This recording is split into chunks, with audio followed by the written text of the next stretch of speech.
We are live. We are live. Welcome to College Football's Peek Around the Corner with your host, Greg Flugar. We cover everything in college football because we love everything in college football. And if you do us well, please subscribe to our channel. Smash the like button if you like our content. Share the video with your family and friends if you want to support this college football's rebel outpost, the true home for the college football sickos. With a donation, help us keep the lights on and grow the channel. Just hit that $sign where you make your comment, and I'll get to your super chat as quick as I possibly can. Welcome everybody into the studio that sits on the corner, the very corner of Keith Jackson Parkway and Kurt Gowdy Avenue. Do not be afraid. Do not be afraid to become a legend with your comments and with your phone calls. It is November 8th, week 11, PATC Watch Party.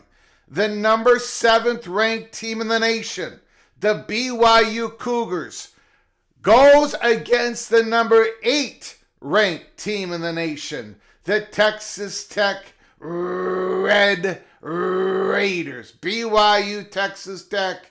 I am so excited for this football game. Superman is playing. Superman is, and who is Superman's arch enemy? Is it Lex Luthor? It's Lex Luthor, right? Jacob Rodriguez is Lex Luthor.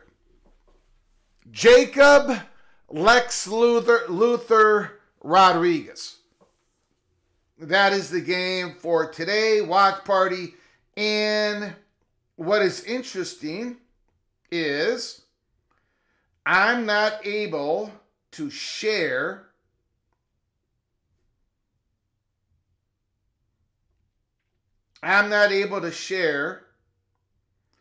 this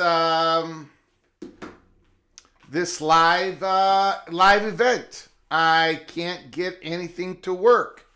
So I'm going to have to do it through a different way that really doesn't work at all. Give me a moment here just to give everybody a heads up that we are live. Hold on. Something is screwy with YouTube this morning.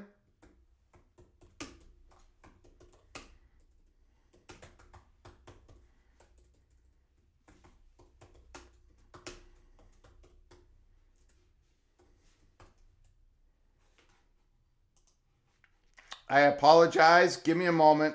Something isn't working, of course.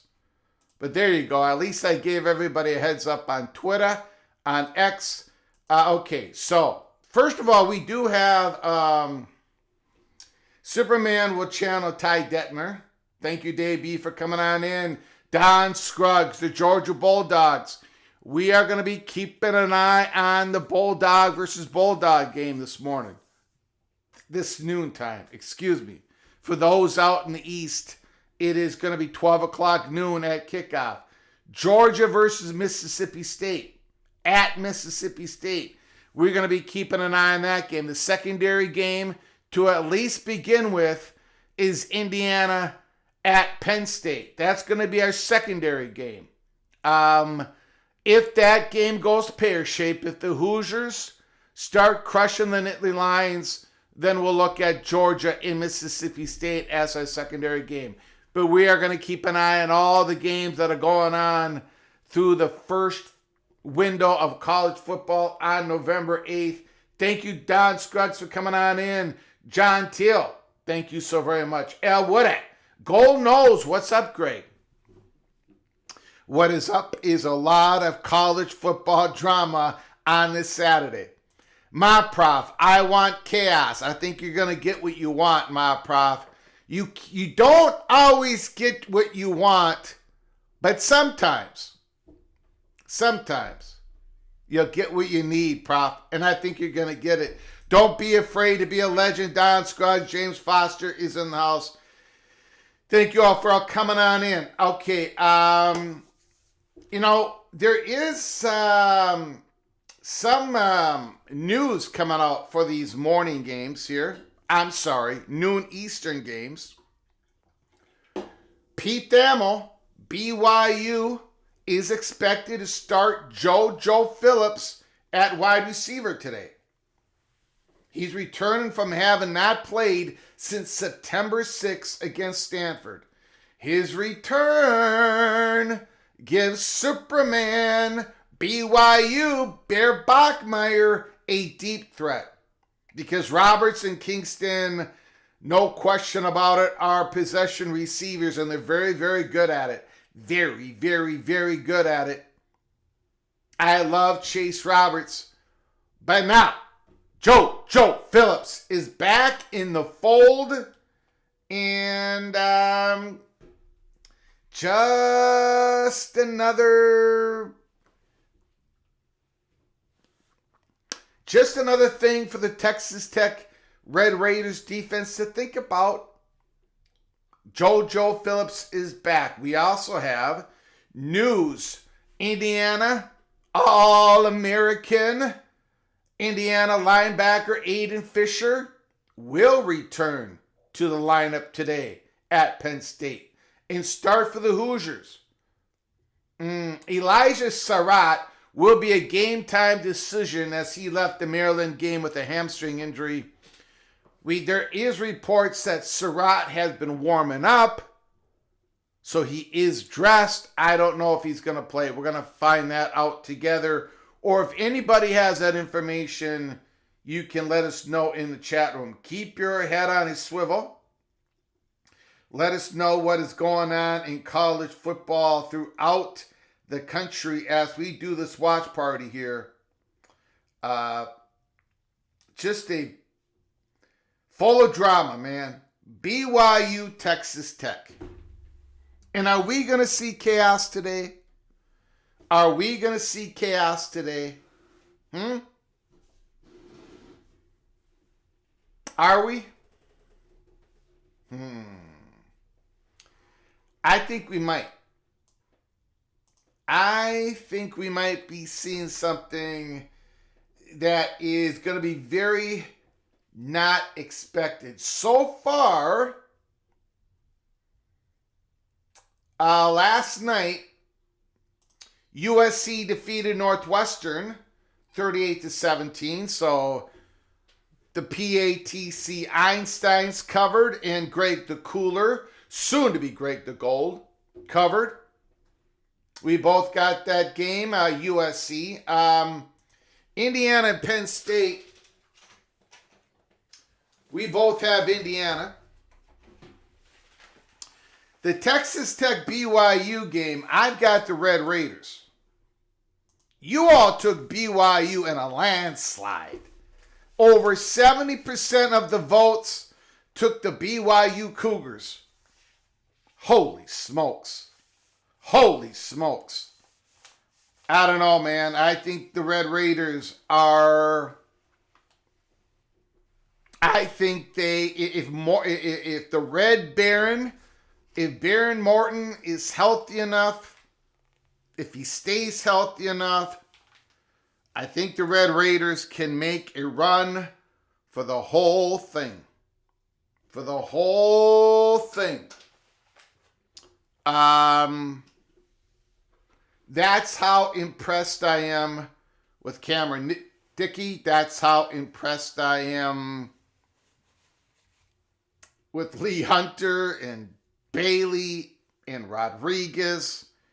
That's how impressive I am with that nasty, which what I would call nasty, great defense of the Red Raiders.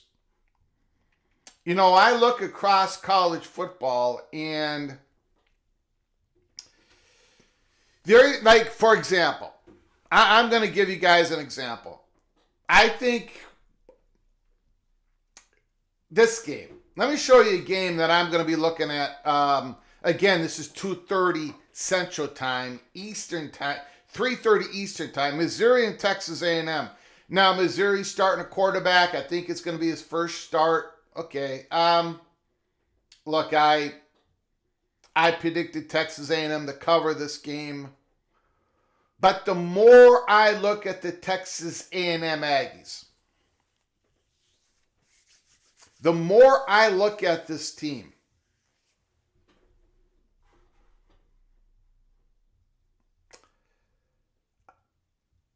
can they stop the run? I mean, can they? They're not good at all at stopping the run. Are they really gonna be a playoff team, a threat to win it all? The Texas A&M Aggies. The more I focus on the Aggies, the more I'm like, I don't think I'm good. I think the Red Raiders have a better shot at winning the whole thing than Texas A&M. How many people did I just upset in the chat room? So I'm going to keep a close eye on the Texas A&M Missouri game. Ahmed Hardy, the great running back in Missouri, has hit a sort of a rough patch here lately. Missouri's had a lot of injuries. I'm going to see what Ahmed Hardy does against the Aggies. And the Texas A&M Texas game has become more interesting to me. We'll see what happens. There is a lot of games here that I think we are going to be seeing some chaos. Let's go through the games real quick. Here. Indiana, Penn State, that is going to be a secondary game for the noon Eastern game. Georgia and Mississippi State, going to be taking a close eye on that game. I took Mississippi State to cover the 9.5 points. The Red Raiders, BYU, that is our watch party. SMU, Boston College. Can the Mustangs follow up and have a fifth ACC win? I don't think Boston College is going to lay down for SMU. Don't think that's going to happen. Colorado, West Virginia, we'll see who will join the Oklahoma State Cowboys. That's one of the bottom two teams in the conference. West Virginia just had a big victory against the Houston Cougars. And by the way, last week, congratulations to the Houston Cougars and Willie Fritz. 30-27 victory over UCF last night. The Houston Cougars.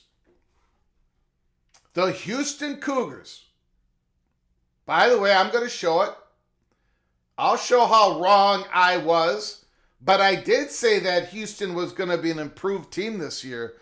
But I didn't think they were going to be improved this much. I predicted Houston to come in 12th in the conference. 12th in the conference. And what has happened? They're 8-2 overall. 8-2 overall. Willie Fritz, second year as the head coach for Houston. Pretty good, man. Pretty good. James Madison. Now the door, I think, is open for James Madison. I think the door is a little bit open for James Madison. Let me go back to what this was my projection of how I think it's going to end up. We did a projection on November 3rd. We're going to do one on November 10th, Monday.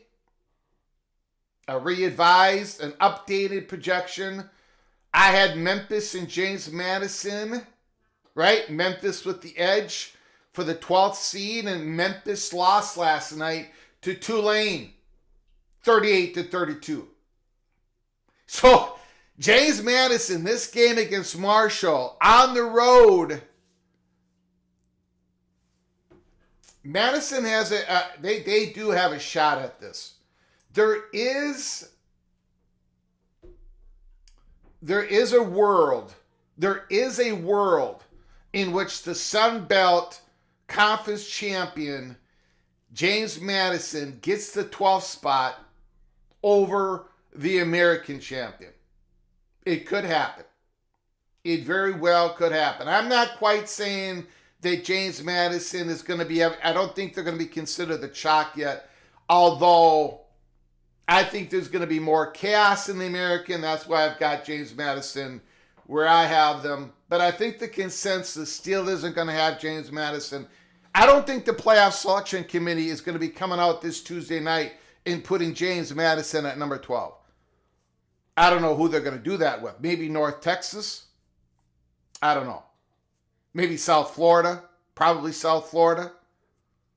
I'm not sure. But maybe the South Florida Bulls have another loss in them. The Buckeyes and Purdue. Ole Miss has Citadel this weekend. Maryland Rutgers. East Carolina Charlotte. East Carolina is 3-1 in the American. The Pirates still have an opportunity to get to the American Championship game. Texas A&M and Missouri, as we've talked about earlier. Oregon, Iowa. Very important game. The Iowa Hawkeyes have not been eliminated from the college football playoffs. They have not been eliminated yet. And if they beat Oregon, Iowa might be on their way. Big, big game in Iowa City. And I've heard that the weather is not going to be all that good for that football game. Miami at Syracuse. The Hurricanes should not have a problem. The Miami Hurricanes should not have a problem. They should come out firing. They should be able to handle Syracuse like they handled Stanford, but do it earlier in the football game.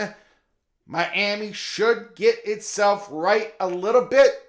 They're not out of it. The Hurricanes are not out of it. Duke is not out of it. I don't care what anybody says. Duke can make the ACC championship game, and they can win the ACC championship game. They play UConn, Kansas, Arizona. Iowa State is faltering. TCU still has an outside shot to get to the Big 12 championship game. They need a miracle. Auburn, Vanderbilt. Vanderbilt, again, looking to go 10-2, looking to sweep their last 3 games, looking to beat Tennessee and Knoxville in the last game of the season. Washington, Wisconsin, Stanford, North Carolina, Wake Forest, Virginia. Virginia looks to be having a sellout today. 5-0 Virginia Cavaliers, 5-0 in the ACC. The Cavaliers looking to go 6-0. California, Louisville. Big game for the Louisville Cardinals. Looking to go 5-1. Florida State and Clemson. My goodness. Somebody's got to win that football game. Somebody's got to lose. Mike Norvell, Dabo Sweeney, one of them are not going to be feeling good after that game. LSU and Alabama. I do not think the LSU Tigers, although they've got a lot of talent on that team, I don't think they're going to be really a threat for Bama. Bama is on a roll. Notre Dame Navy. I don't think this is going to be an upset special. I think Notre Dame is going to do just fine. Blow out the midshipmen. Kentucky, Florida. Nevada, Utah State, Nebraska, UCLA. UNLV, Colorado State. And that is it for our games this week. So we're going to be keeping an eye on all of it. We're going to be keeping an eye on all of it. Wow, look at this. Rock and Rant sent a gift of membership. James Foster received it. Mr. Foster, when you get an opportunity, please say thank you for the generosity. Please say thank you to Rock and Rant for his gift. Wow, both of you are knighted. Both of you are knighted. Cloak and Dagger. Welcome to the family, James Foster. Thank you, Rock and Rant. Mr. Hurricane. I do think the Hurricanes get themselves right today. Right? Big win against the Orange. Get back to optimism. Their Hurricanes have not been eliminated, in my opinion. Obviously, I'm wrong a lot of the times. James Foster has already said his thank you. Thank you, James. I appreciate you saying thank you to Mr. Rock and Rant. Adam Vulture, oh boy, the Red Raiders. Wreck-'em Tech. Willie is way ahead of schedule. Willie Fritz is way ahead of schedule. Tulane beating Memphis. Yep. Expedition Greg, LSU, Mississippi State victories today. The Cornhusker is in the house. Hello, Mad Gopher, Skaven. Yes. You got a big one tonight against UCLA. TJ Lateef, his first start as the Cornhuskers quarterback. Could Washington go 10-2? Yes, they could. Yes, they could. Dave Valensky, Mr. Gopher, is not happy. Oh boy, here is Ryan Thomas. Here is Ryan Thomas, the BYU Cougar. Super chat.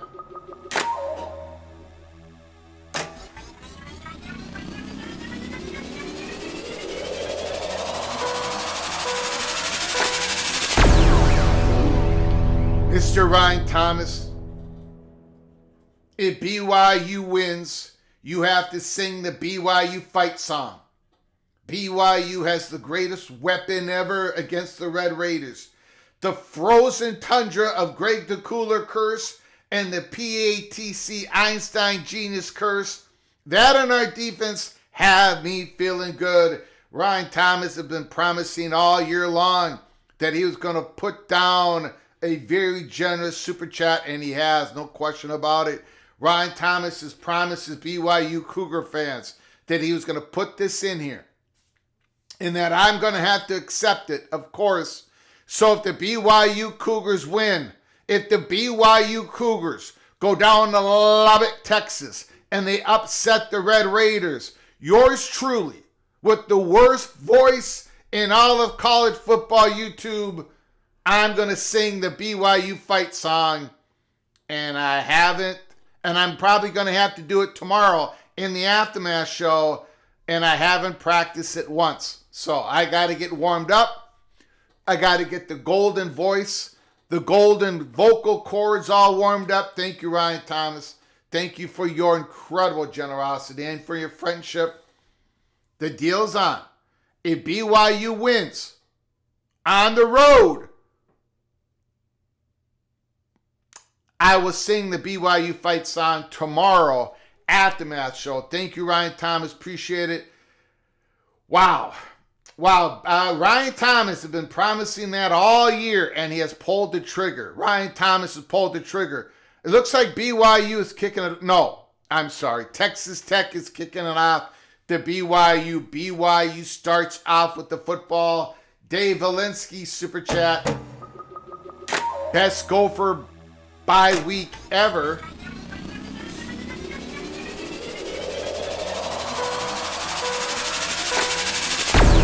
Thank you for the $2 holla, Mr. Gopher, Dave Valensky. I very much appreciate it. Thank you very much. Appreciate it. James Foster, Sun Devil Nation is cheering hard and loud for BYU today. All right. Ryan Thomas, if BYU follows Arizona State game plan against the Red Raiders, they have a chance. James Foster says, yes, sir, Ryan. Expedition Greg, the SCC cast will reign supreme. All right, guys. Thank you, Ryan Thomas. Thank you so very much. Thank you, Dave Valensky. Thank you, guys, so very much. Thank you, Rock and Rant, for your generosity to start us off. Today's Saturday, Superman is back to pass, and of course, he throws it away. Bear Bachmeier does not make a mistake. He makes some mistakes. But he well makes up for it with all of his game-changing plays during the afternoon or during the evening, whenever BYU is playing. A true freshman quarterback. A true freshman. We're not talking redshirt quarterback. We're talking true freshman quarterback. Is that LJ Martin? Boom! First down, BYU.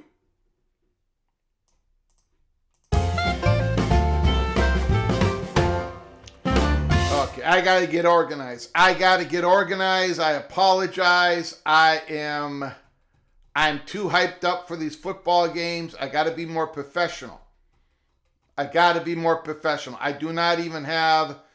Jeez, what is wrong with me here? Okay, LJ Martin, who I've heard been a little nicked up, right? He's been a little nicked up. Bear Bachmeier shotgun, little flat pass out there. I got about a half a yard. It's going to be 2nd and 9.5. 2nd and 9.5.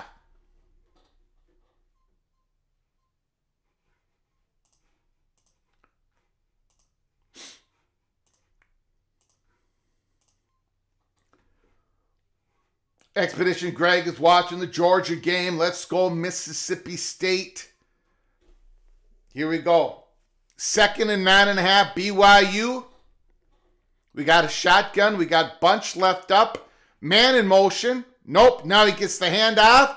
Number 12 got a few yards. It's going to be about 3rd and 7 for BYU. 3rd and 7. PATC watch party. We do it every weekend. We do all the playoff games. We do some of the bowl games. We do more watch parties than anybody else out there. Thank you for joining us. We have a great time talking college football. Indiana Penn State is our secondary game, but we're going to be keeping a close eye on the Bulldogs versus the Bulldogs. Georgia at Mississippi State. 3rd and 6, Bear Bachmeier against that nasty, great Red Raiders defense. Incomplete. BYU's going to have to punt it. The Red Raiders, that defense. Pokes won't win this week, but that's okay. RT, what is going on with the coaching search? Any rumors out of Stillwater? Any rumors out of Stillwater? Let us know, RT. Let us know, RT. Incomplete. Jose's in the house. Congratulations. USC victory last night.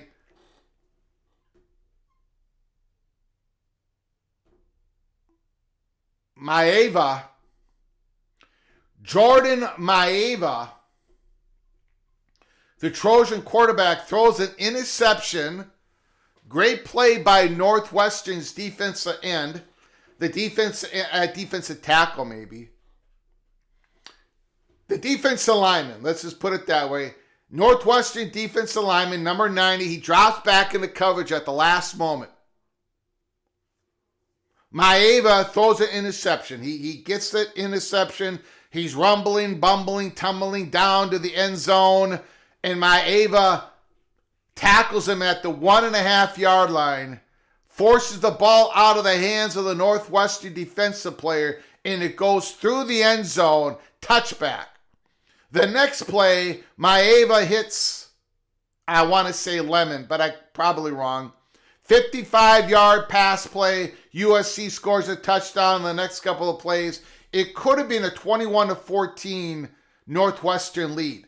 But because Maeva did not give up, did not put his head down when he threw the interception, big old tackle on a big old defensive lineman, it went from a 21-14 Northwestern lead to a 21 USC lead, and the Trojans beat the Wildcats last night. Congratulations, Jose. Fun game to watch. Fun game to watch. The Red Raiders, second down. Second down for the Red Raiders. Cameron Dickey, 2 yards. Morton going deep. Oh, it's almost caught. Incomplete. And there is Evan Johnson. Evan Johnson for BYU, a great cornerback for the Cougars. Fantastic cornerback for the Cougars. In fact, we've got him right there. You see that right there? Who is that up in the right-hand corner of this title screen? Who is that? We know this is Rodriguez for the Red Raiders, the great linebacker who makes over 1 million tackles a season for the Red Raiders. But who is that guy up on the upper right? Who is that guy? Big sack, BYU. The Red Raider down at their own 22-yard line. Who is that right there? That's Evan Johnson. Very difficult to throw on Evan Johnson. BYU Cougars, to me, he's been popping out there. He's been popping on the screen. That's why we had to put him on the title screen. You only get on that watch party title screen if you deserved it. If you deserve it. Here we go. Texas Red Raiders going to have to punt it off. Christopher Hooter, Mississippi State up 7-0. Don Scruggs, Georgia's playing with its food, damn it. Don Scruggs, the board. All right, what happened here? What happened here? Fumble? We got a fumble. The Red Raiders. Ooh, that's the first turnover of the game. First turnover of the game. Out of the hands of the punt returner. And then he trips and falls. That's a clean pickup. That's a clean fumble recovery. He got it before he went out of bounds. Wow. 7-0 Mississippi State. Chaos Saturday. The Red Raiders got it at the 17-yard line. Morton back to pass. He throws it. Incomplete. Great coverage. Great BYU coverage early in this football game.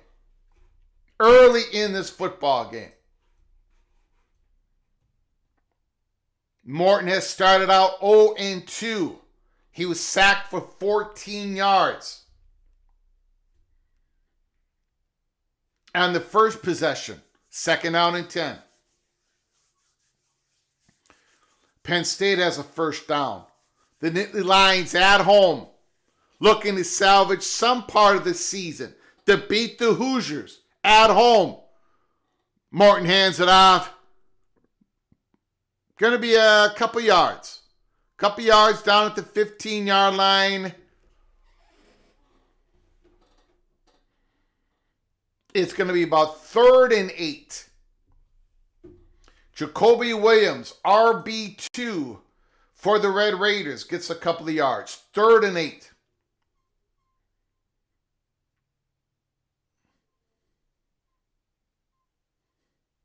At the 15-yard line, Morton back to pass. He's being rushed again. My goodness, another big sack. All the way down to the 31. The Red Raiders are not able to contain the BYU's pass rush early in this football game. They sent the linebacker, and poor blocking by the Red Raiders. Went right between two guys. The Red Raiders had the numbers, but they still could not make the blocks. The Red Raiders are going to have to block better than that. We got a field goal attempt, about a 48-yarder, 47. They're calling it a 47-yarder. Right hash, snap, kick. It's a twister, it's a spinner, and it got through. It got through. The Red Raiders get 3 points.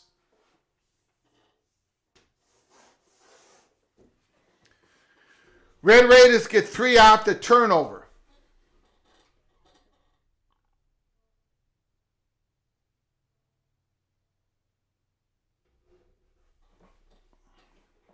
Penn State is playing with pride at home.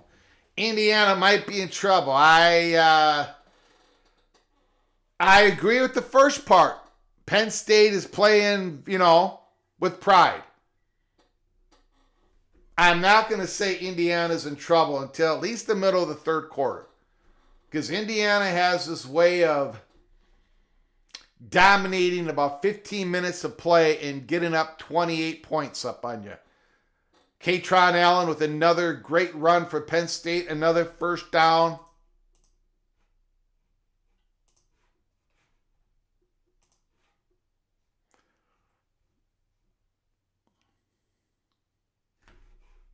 Taking a look at the scores across the country. Indiana, Penn State, 0-0, but Penn State is driving. 2nd and 10. Georgia's down 7-0 against Mississippi State. But Georgia does have the football at their own 34-yard line. Texas Tech has taken a 3-0 lead. SMU has taken a 7-0 lead against Boston College. Colorado, West Virginia tied at 0-0. James Madison up 7-0, middle of the first. Arkansas State 7, Southern Mississippi 3, Temple and Army tied at 0-0. Those are your games that are going on right now at the noon hour.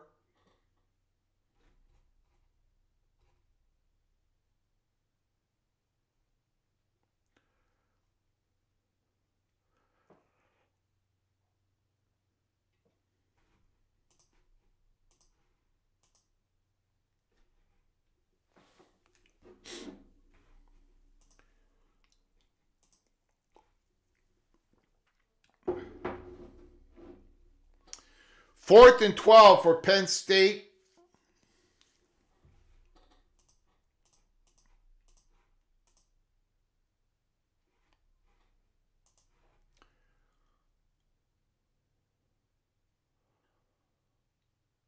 Again, the All-American and first Big Ten all linebacker, great linebacker, Aiden Fisher is starting today for Indiana.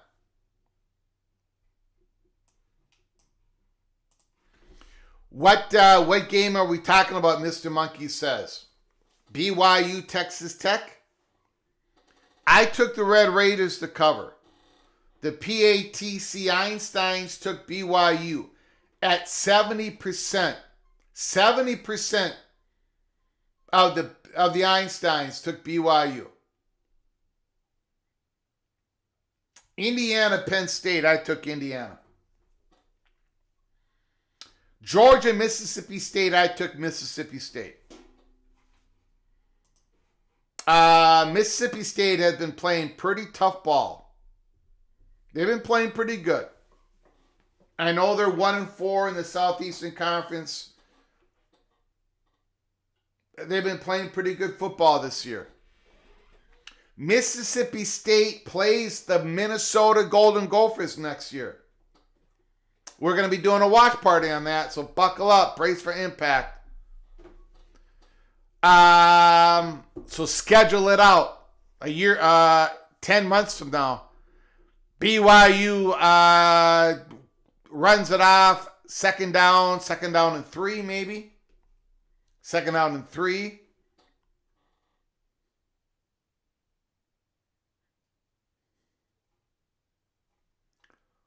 Georgia kicks a field goal. 7-3 Mississippi State.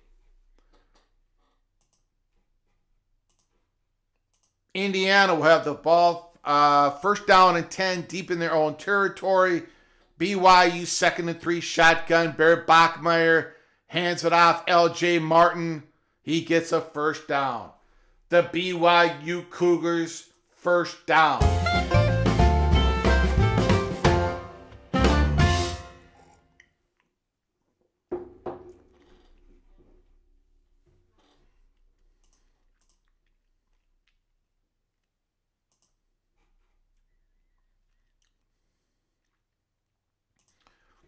Don Scruggs is confident. Georgia is no longer playing with their food. Bachmeier, shotgun. Back to pass. He looks like he's not going to be able to run. The Red Raiders defense way too fast. Got him down. It's going to be 2nd and long.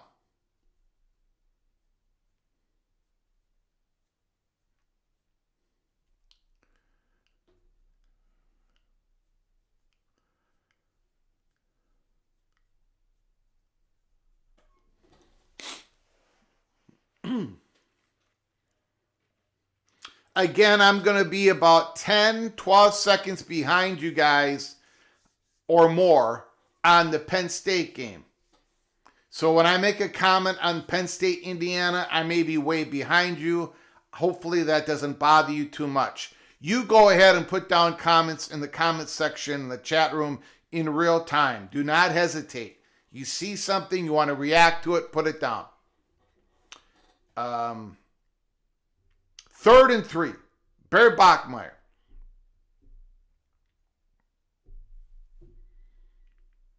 First down. First down, Bachmeier.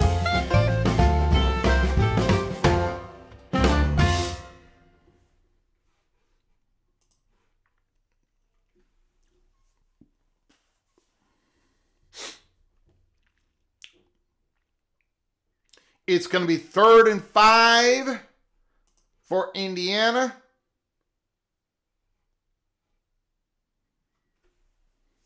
First down and 10, BYU.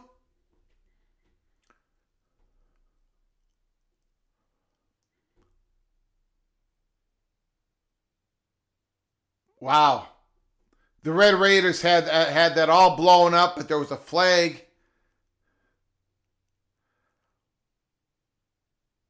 Pre-snap penalty.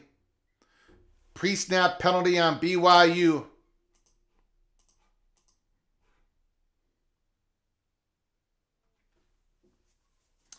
Mendoza runs for a first down for the Hoosiers.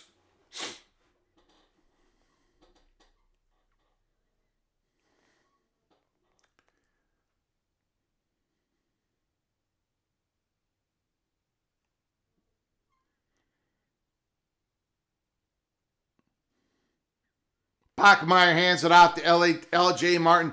That Red Raiders defense is, they tackle so well. They get so much penetration. My goodness. My goodness.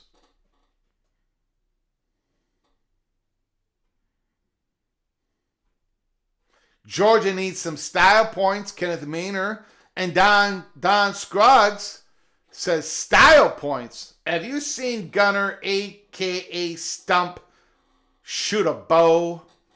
I have not, to be honest with you. Bachmeier throws it incomplete. It's going to be 3rd and long, 3rd and 13.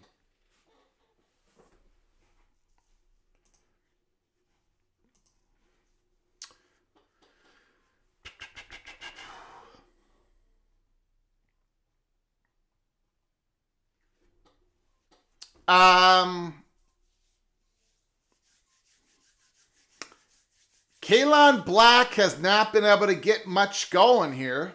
A couple of times he's gotten the ball for Indiana. The Nittany Lions have shut that down. 3rd down and about 4 or 5 for the Hoosiers. Looks like BYU is going to have to punt it here. At their own 48-yard line, it's going to be 4th and long. BYU is going to have to send out the punting team. The Red Raiders up 3-0. Red Raiders up 3-0.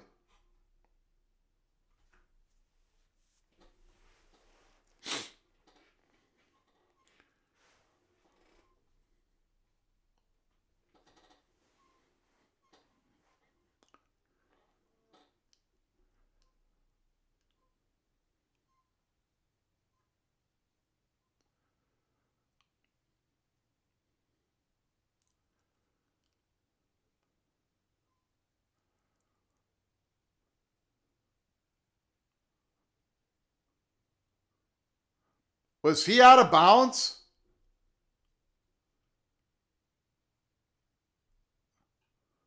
Wait a second.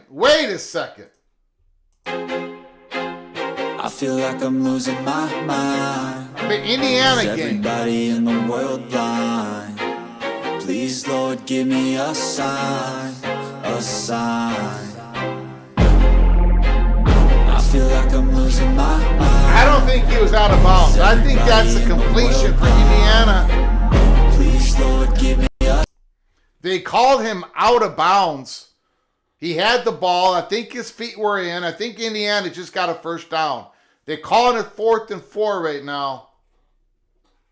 How many games do you watch on an average Saturday, Greg? I watch as much as possible. Now, that has a lot to do with, now, like today, I'm going to be able to watch everything because I got help with the mother, and everybody knows that Saturday is the one full day work day. I have a notebook. I take notes. I watch as much as I possibly can. Of course, I have a mother that I take care of, and I have a wife, but we have a pretty good operation here. I don't know, parts of basically every, I've got SCC Plus, I've got ACC, I got SCC Network, ACC Net, I got them all. So I watch, I'm constantly, now, the bad thing is, of course, I miss things, right? Obviously. So, then I have to figure out what I missed, and then I got to look at the highlights.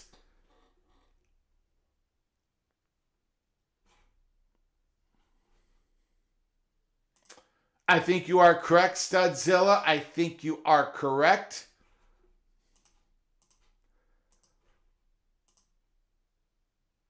Okay, let's take a look here.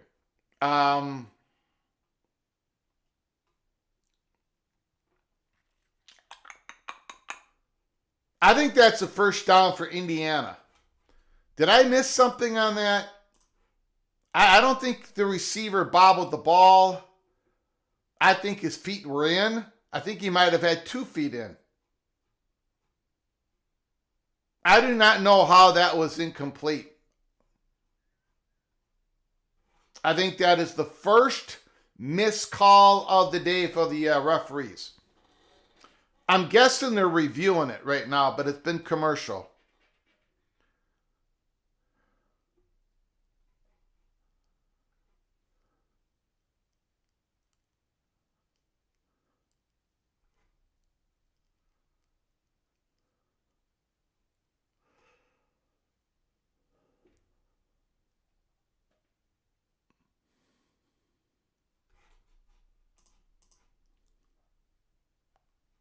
I don't know. It looked like he got 2 feet in for me. OBD Don. West Virginia blocked the punt and went in the back of the end zone. 2-0 West Virginia. Thank you, Opie. Thanks for coming on in. They're punting it. They're calling the pass incomplete, and I have no idea why. If somebody can, if the announcers are saying why that is, let me know in the chat room. The Red Raiders started deep in their own territory, up 3-0. It's a 2nd down and 6.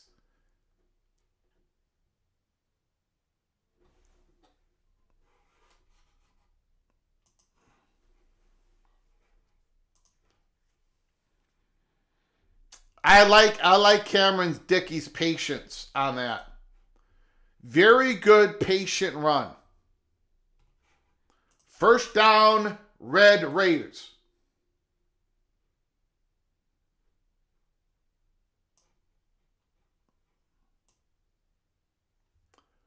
Morton back to pass, flings it out. Complete. Nope. No, it looks like they're marking him a half a yard short. Half a yard short. We're going to have about 2.5. He juggled the ball. Okay, thank you, Al Woody. Appreciate it.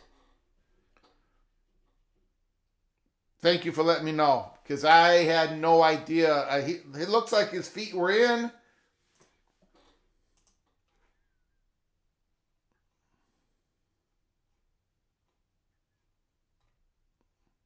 Two to nothing, West Virginia over Colorado. Here we go, second, and they're calling it 2nd and 1. It's about a half a yard. The patience. First down, Red Raiders.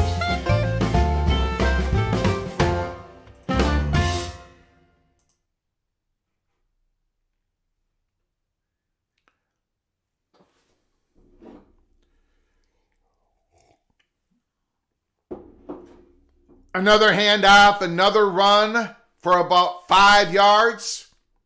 Again, it's Cameron Dickey. Cameron Dickey's getting all lathered up. All lathered up. That came off a Wildcat. Direct snap to Cameron Dickey. 2nd down. Another run from the quarterback, and he gets smashed. I don't know if you want Morton to be doing design runs. Bad. Maybe that was an RPO, an option for the quarterback. But do not have that play again. Morton, you can't be running the football right now. You cannot be running the football.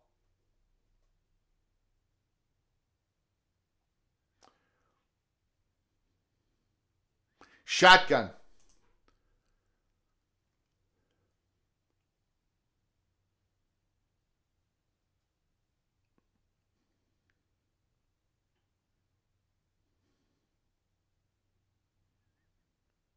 Oh, it was complete. It was almost intercepted. Down to the 26-yard line. First down, Red Raiders. Wow. It looked like Morton did not have enough arm strength to get it there. Oh, the receiver did a great job coming up and taking that football. That could have been picked off. Dickey with an 8-yard run.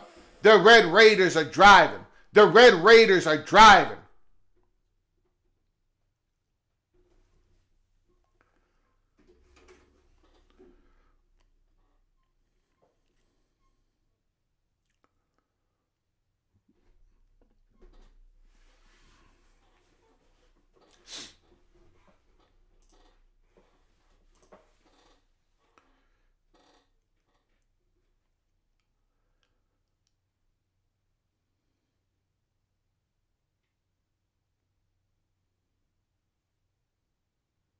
Another run. The Georgia Bulldogs got it second and goal at the Mississippi State's 4-yard line. Georgia is about to take the lead. Shotgun Penn State. And he got sacked. Again, I'm about 10, 12, 13 seconds behind you in the Penn State game. Indiana's got the ball back. 0-0 in that football game.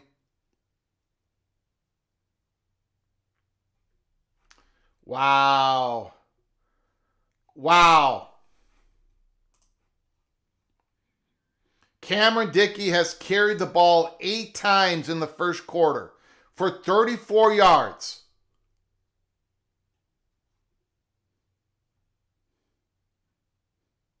Corey Eakin with a big-time reception for 37 yards on this drive. Play action. End zone. Touchdown!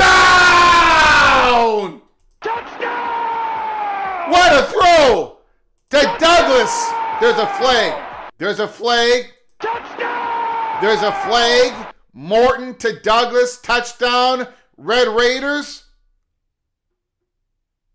And it looks like it's going to hold. The Red Raiders about to take a 10-0 lead. Beautiful throw. Gorgeous throw.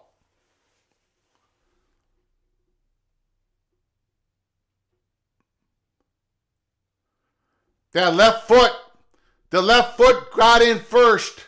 The left foot tapped in first. It was the left foot that tapped first. He's in. That's a touchdown.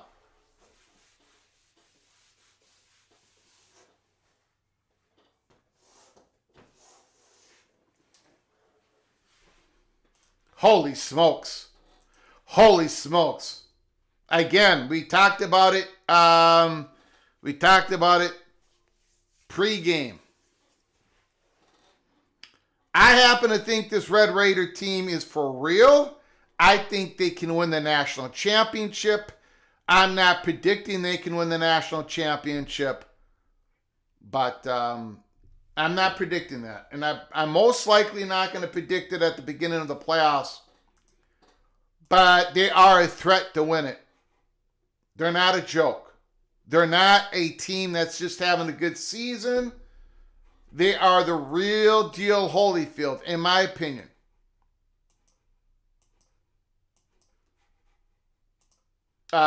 It would be fascinating to watch this Red Raider team play the Alabama Crimson Tide, to play the Georgia Bulldogs, to play the Buckeyes, to play the Hoosiers.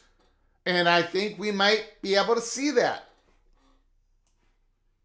But first, they got to qualify for the playoffs.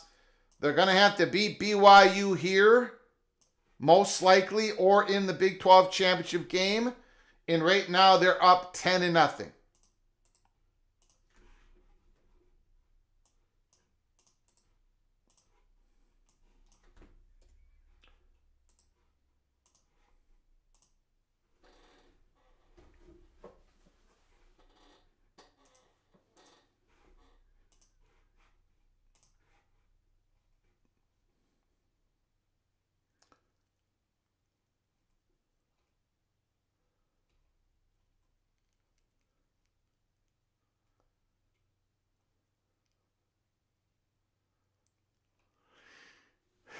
Indiana with a big pass complete. Mendoza to Becker, 53 yards.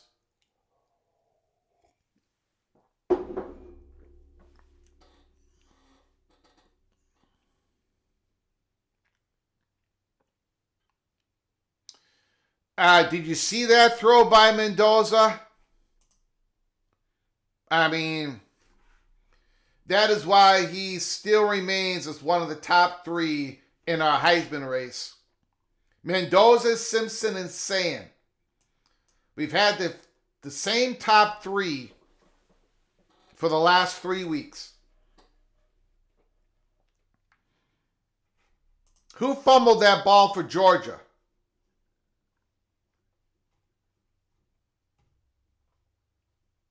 Dylan Bell? Dylan Bell lost the football for Georgia. Mississippi State has it deep in their own territory. Wow, Mississippi State retains their 7-3 lead. Dylan Bell.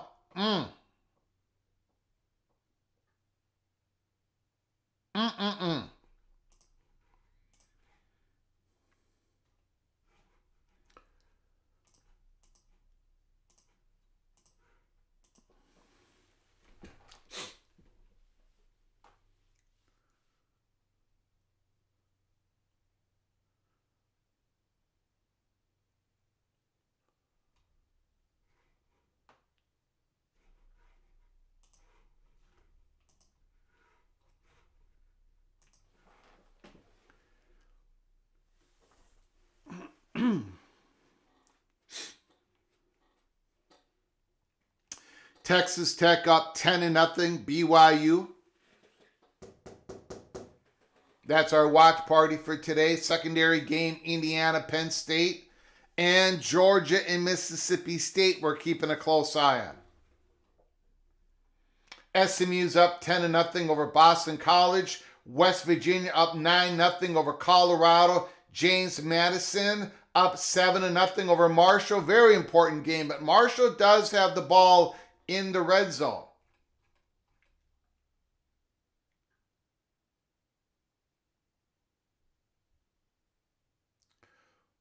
It looks like a Mendoza touchdown. Mendoza touchdown for Indiana. Touchdown! Touchdown! Touchdown!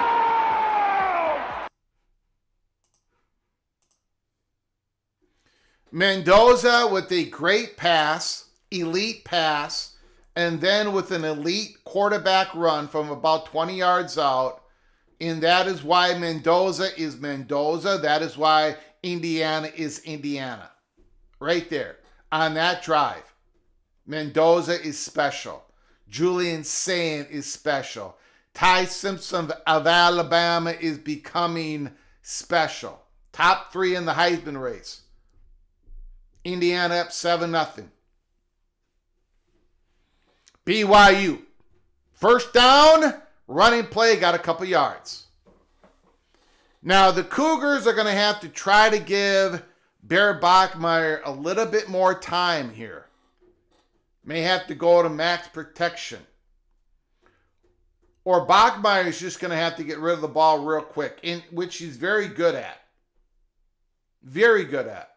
Going in the second quarter, Texas Tech up 10-0 against BYU.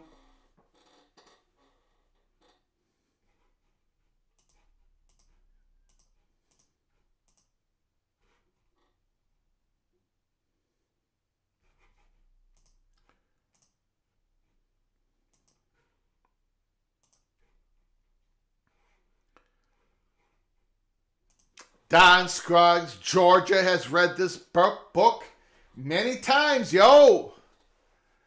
Don Scruggs, he's confident. Don Scruggs is confident. A good return by Penn State. Dog ball. Don Scruggs. Forced fumble. Chapin fumbles it. Georgia's got the football. Down 7-3. 11 seconds to go. 11 seconds to go in the first quarter. Okay, let's go through the scores here. Everybody's in commercial. Indiana's up 7-0 against Penn State. Mississippi State 7. Georgia 3. The Red Raiders, 10. BYU, 0. SMU, 10. Boston College, 0. West Virginia, 9. Colorado, 0. James Madison, 7. Marshall, touchdown. Very important Sun Belt game. 7-6 James Madison. Probably most likely going to be 7-7 with an extra point. Southern Miss up 3. Army up 7 over Temple. The Buckeyes and Purdue later on. Ole Miss, the Citadel, Liberty, Missouri State, and others.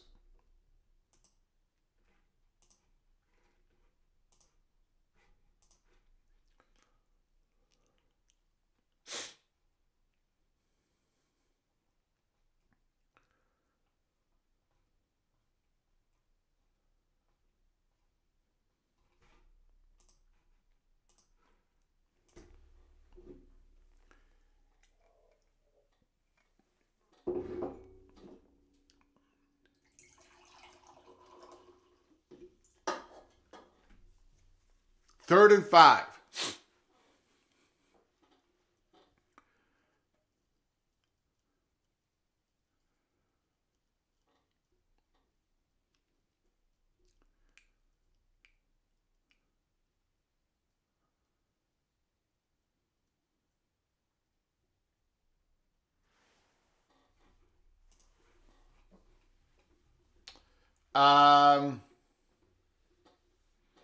End of the first quarter, Penn State in Indiana.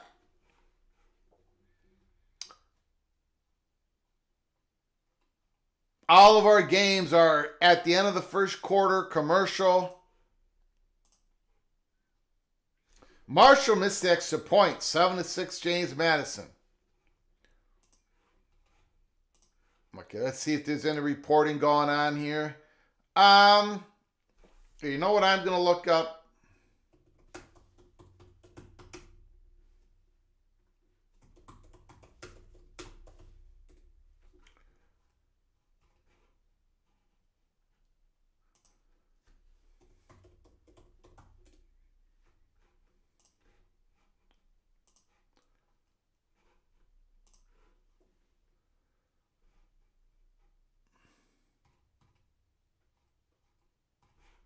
No, that's not what I want.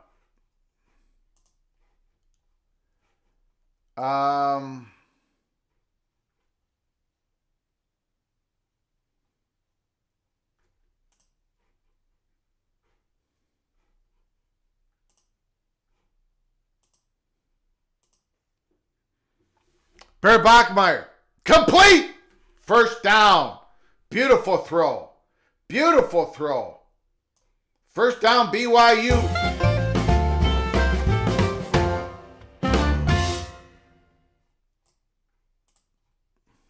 Yeah, I can't find it. Beautiful throw. Anticipatory throw by Bear Bachmeier. Mr. Chase Roberts. BYU's got a much needed first down at their 40-yard line. Bachmeier's getting rushed. Great ability to get some out of it. Gets a yard and a half. Gets pummeled. Most quarterbacks would have been in mighty trouble 10 yards behind the line of scrimmage. But Bear Bachmeier was able to get to at least the line of scrimmage. Looks like a couple yards gained. 2nd and 8. 2nd and 8.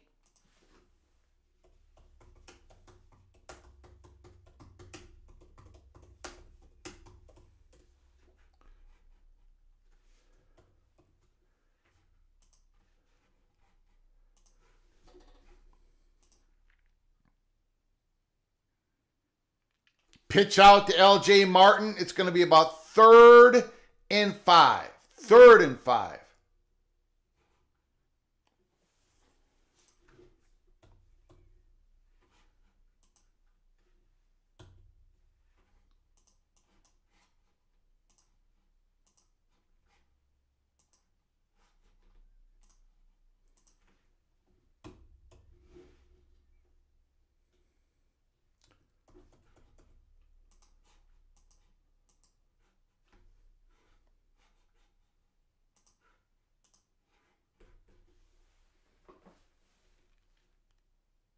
Bachmeier, beautiful play. Beautiful play, beautiful execution. First down, BYU.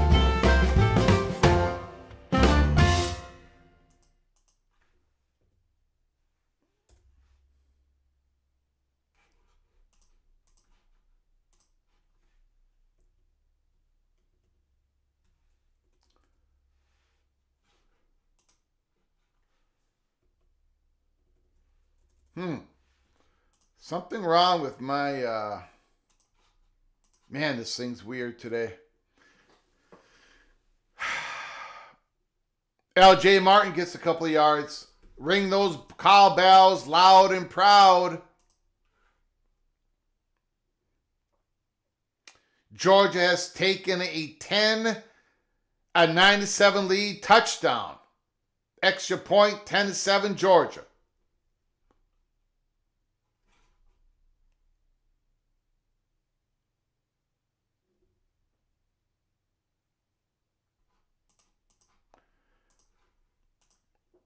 It looks like Penn State went for it on fourth down and they got it. It's going to be 3rd and 4 for BYU.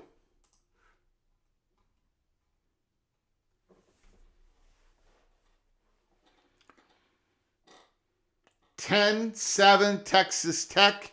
3rd and 3 for BYU. I'm assuming they're in 4-down territory. Barry Bachmeier, shotgun. Hands it off. Martin gets tackled about a yard behind the line of scrimmage. It's going to be 4th and 4. Damon Bailey once again dominates the defensive line, coming off the edge, crashing down. Crashing down on the line. BYU gets absolutely destroyed, and now they got to kick the field goal. An attempted field goal to cut this into this lead.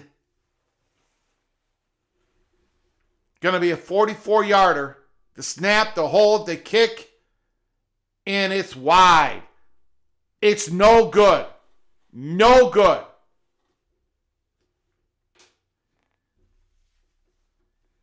Texas Tech 10, BYU nothing. So far in the first half. Thank you for coming on in, Stormy Cyclone.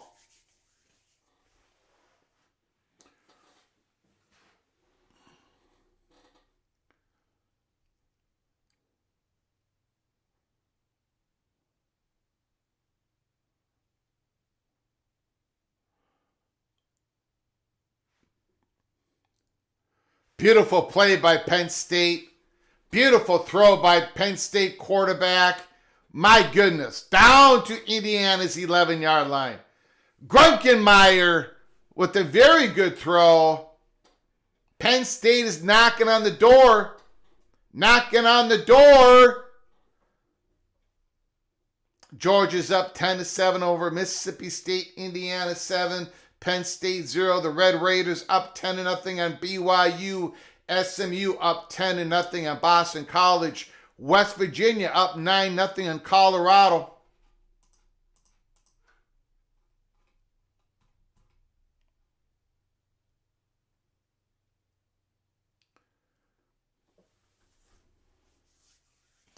Penn State is at the Indiana Hoosiers 2-yard line. And they're about to tie it up against the number 2 rated team in the country, undefeated Indiana Hoosiers. Touchdown, Singleton. Touchdown! Touchdown! Touchdown! Penn State has fought their way back, extra point away from tying it up. Wow. Wow. I still don't think Indiana's in trouble. Get back to me in the middle of the third quarter. Get back to me in the middle of the third quarter.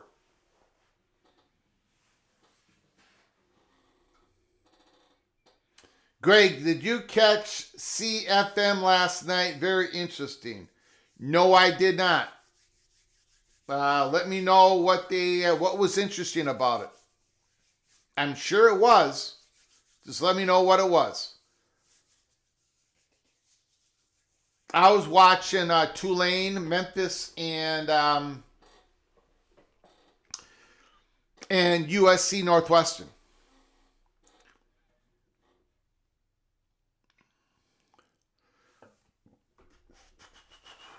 Extra point is up. It's good. 7-7.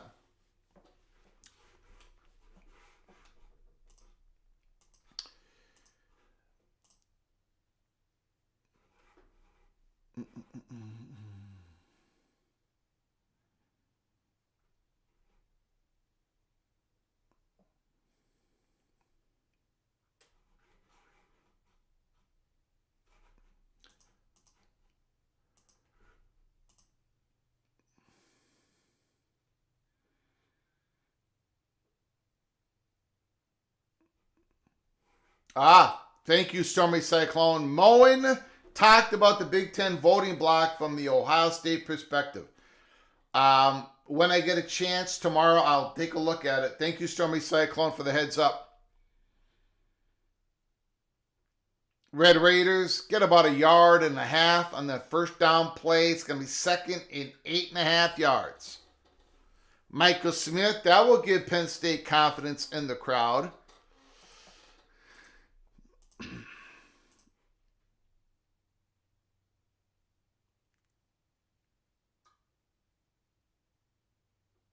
The Red Raiders, they're rolling once again. Down at the 24-yard line.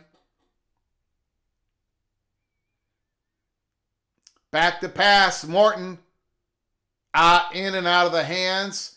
It's going to be 3rd and 9 for the Red Raiders. They are in field goal range. 3rd and 9. Morton wants a penalty on that. Numbskull News is in the house. I think I'm pulling for Indiana. Great story these 2 years.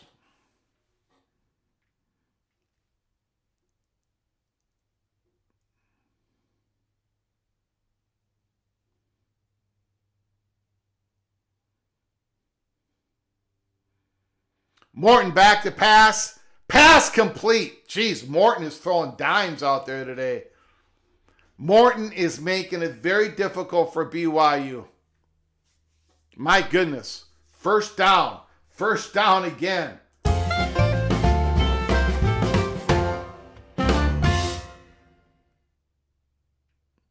The Red Raiders looking to go up 17 on BYU. First down and 10 at the Cougars' 11-yard line. Handoff. Couple yards on the run. They're running that ball just good enough to slow down the Cougars' pass rush. Everything is looking good for the Red Raiders. Middle of the second quarter.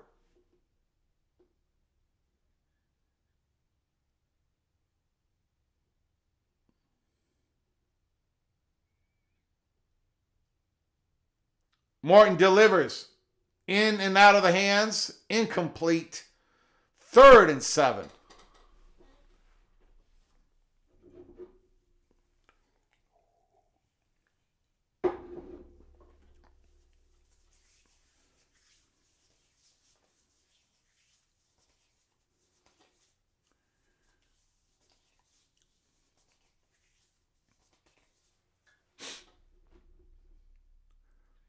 Empty backfield.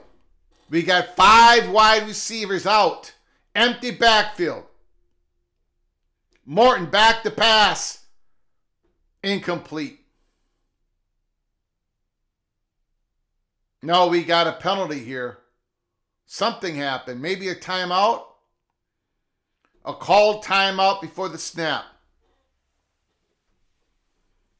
Called timeout before the snap.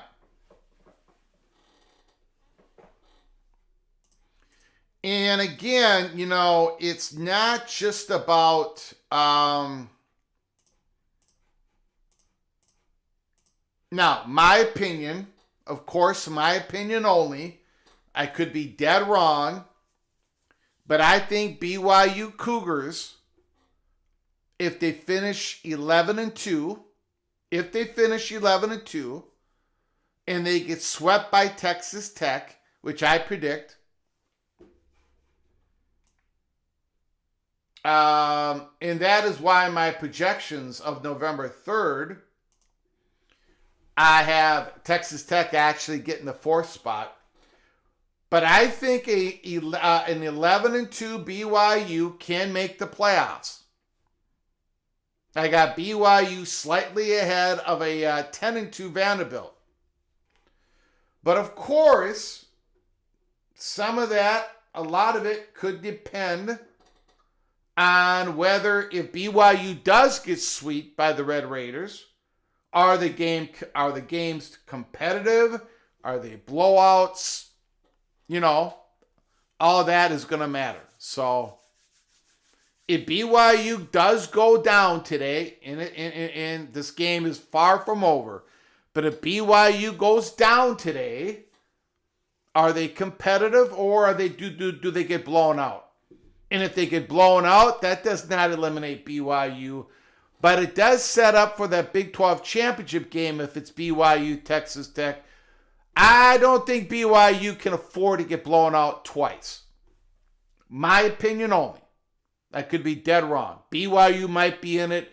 They might be in the playoffs no matter what at 11-2. Or they might be out of the playoffs no matter what at 11-2. I think they're going to be in the playoffs at 11-2 because I think they've been good enough. I think their resumes, I think they're good enough. But if they get blown out both these games, then, maybe not. So, anyways,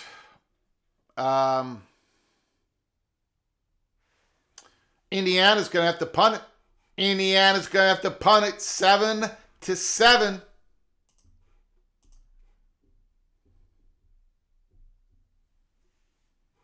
Mullen has a guy he calls the Wizard. All right. The Wizard.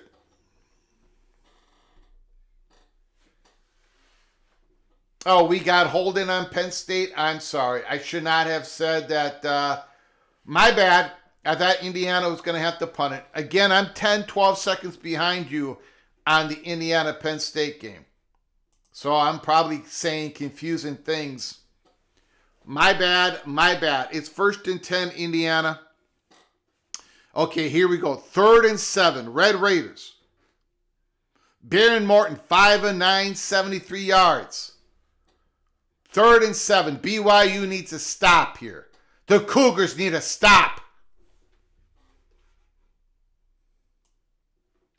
Back to pass. Morton getting flushed out. He's going to throw it. Throws it away. Incomplete. The Red Raiders are going to have to make a field goal attempt. They get up 13 points.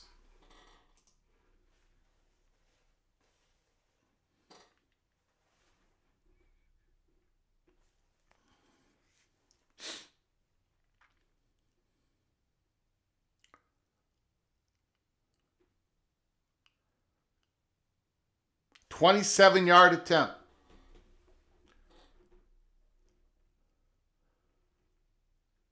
It is good. 13-0 Red Raiders.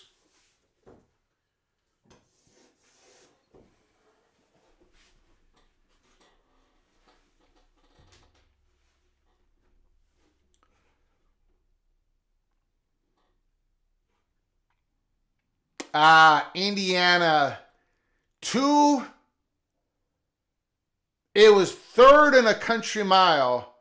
And Indiana had 2 running plays up the middle, and they were able to get a first down in Penn State. That's tough. Penn State sold out on the run. Indiana caught them. Couple broken tackles. Indiana first down. Thank you, Stormy Cyclone. Thank you, Mr. Cyclone. Super chat.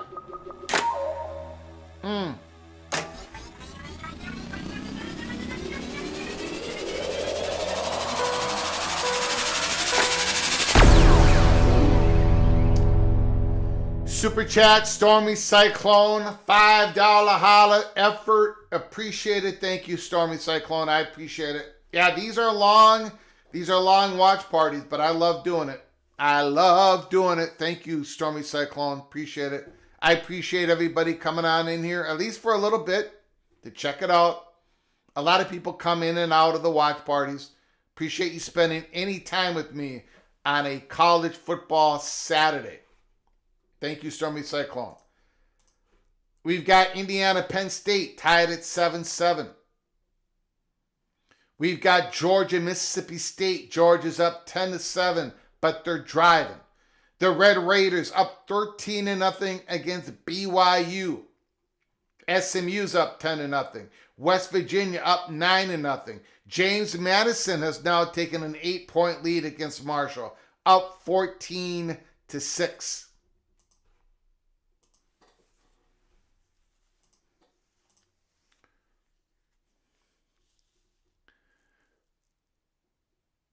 Oh man, that was a beautiful throw by Mendoza on that second down. But it was a beautiful defensive play by Penn State. Georgia is in the red zone on Mississippi State.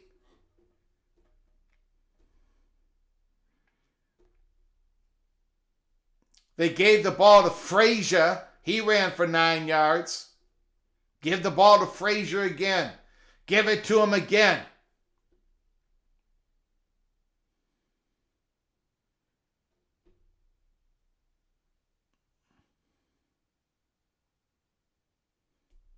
Another fantastic play by Mendoza.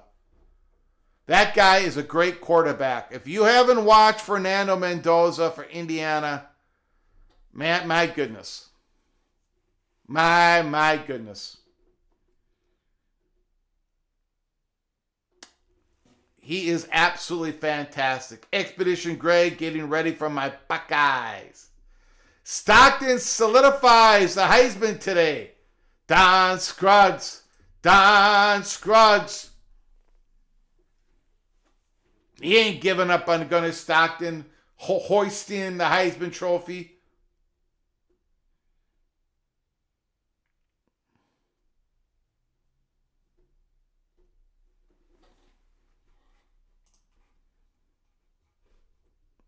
Gunnar Stockton, 7 of 11, 124, 4 carries for 12 yards.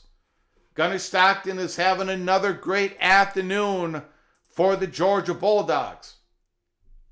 No question about it.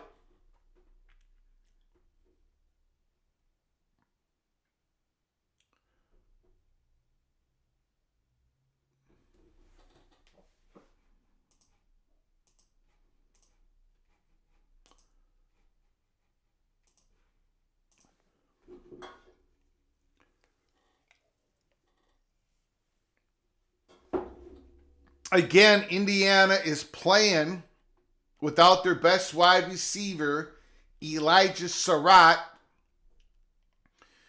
who is getting almost there. He was a game time decision today. He's not playing. So he's getting close. Indiana's number one weapon on offense is getting close to returning. We'll probably see him next week. Glory, glory to old Georgia. Touchdown, Georgia. Touchdown, Georgia. Touchdown! Touchdown! Touchdown! Great question, Stormy Cyclone. That's a great question. I have James Madison right there with Memphis. James Madison is up 14-6 right now against Marshall. We'll see how the American games play out this week.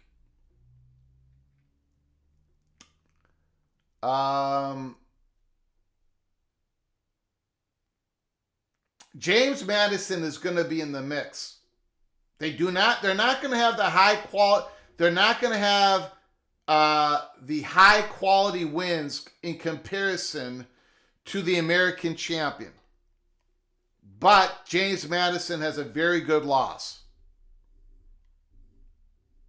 So it's going to be close. I think it's going to be close between James Madison and the American champion. Very close. I think we're going to be watching. We're going to be a witness to some drama here in the next 3 weeks when it comes to the playoff selection committee and the G6, G5 champion. Incomplete BYU. Oh boy. Number 13, returning wide receiver Joe Phillips, who has not played since September 6th. He could have caught that ball and turned it upfield, but it went right through his hands. Joe Phillips with a drop. 2nd and 10. Yeah, I would, I don't, and I can't really go against that. As long as South Florida wins the American, which, Tulane defeated Memphis. That was my projections of November 3rd, 5 days ago, El Woody. That's what we're talking about. The question is now who replaces Memphis as the favorite for that 12th spot. 3rd and 4. Bachmeier back to pass. Dumps it off. Not going to be a first down. Or is it? No, he got pushed out of bounds. Well, I don't know. Maybe I spoke too soon. Did that second effort? No, it looks like it's going to be 4th down. Kalani Sitake trying to find answers against that incredible defense.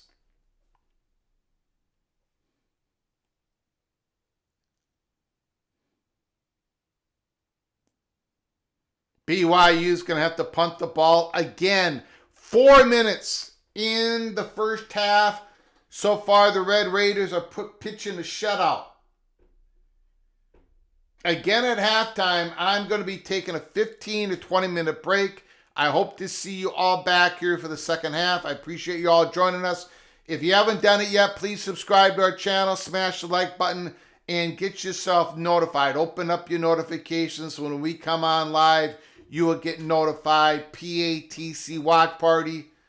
Indiana's trying to take the lead against Penn State.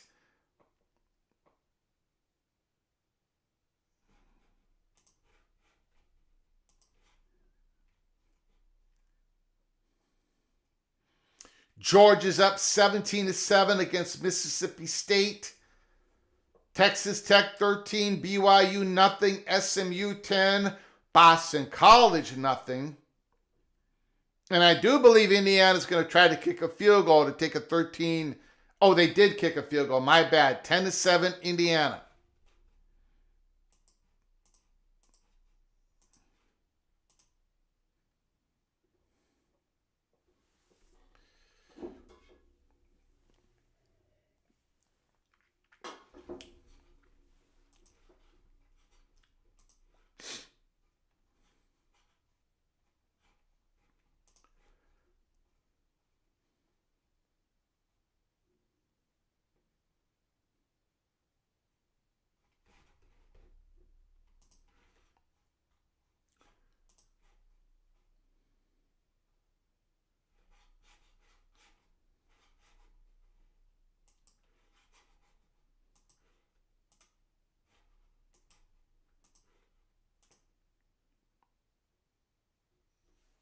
BYU with the big sack.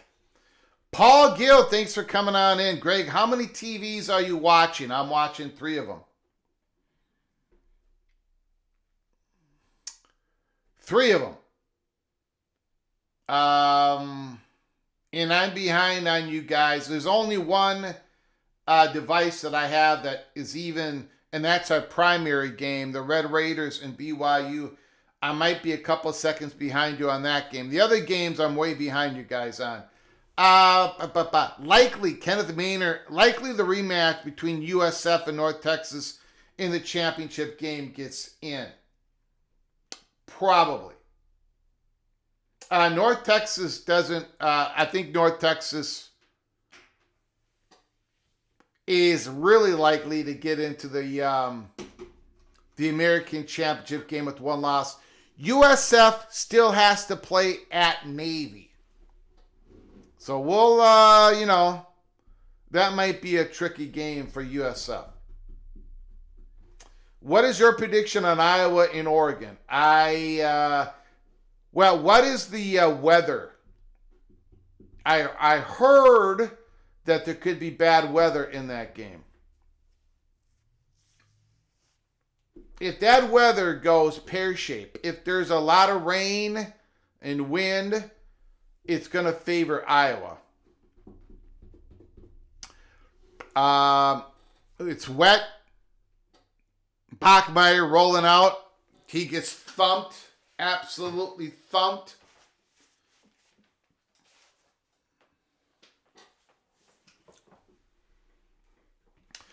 I predicted Oregon to cover 5.5 points. So I got Oregon winning by more than 5.5. But that was, if it's bad weather.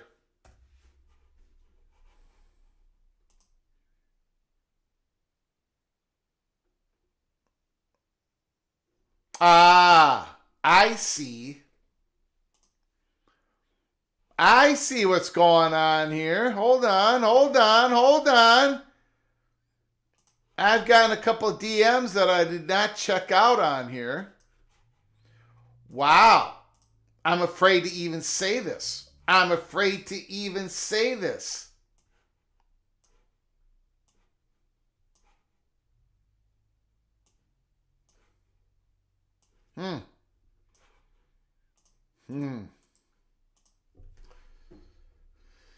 Boy.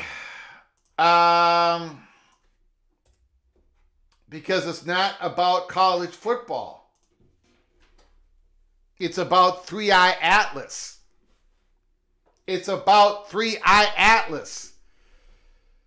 But I do not want to offend anybody. I do not want to, because a lot of you are very clear-minded thinking people who do not want to listen to the raving lunatic of yours truly, the fat guy from Minnesota.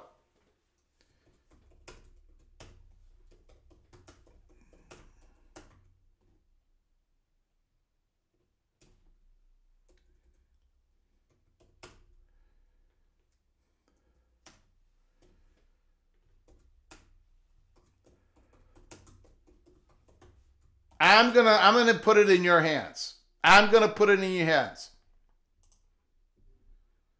If you vote no, I'm not going to give you the update. Can I give you a 3-Eye Atlas update? If you vote no, if the majority votes no, I'm not going to mention it, because you all came in here to listen to college football, for us to talk college football. This is a college football watch party. I know I offend people every time I talk about 3-Eye Atlas, because it's just a rock. It's just a rock, Greg. Okay, it is. But it is the most unusual rock we have ever seen. And then the next comment is, well, Greg, of course, it's an interstellar rock. Well, if it's an interstellar rock, and it is, most likely, still, shouldn't it follow some sort of cometary physics laws that we know here?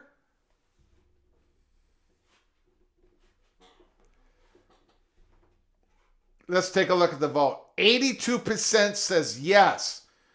18% says no. So yeah, we are going to give you the update. The voting, I'm going to stop the voting before a bunch of people stuff the ballot box. Okay, let's talk about it. The update is, the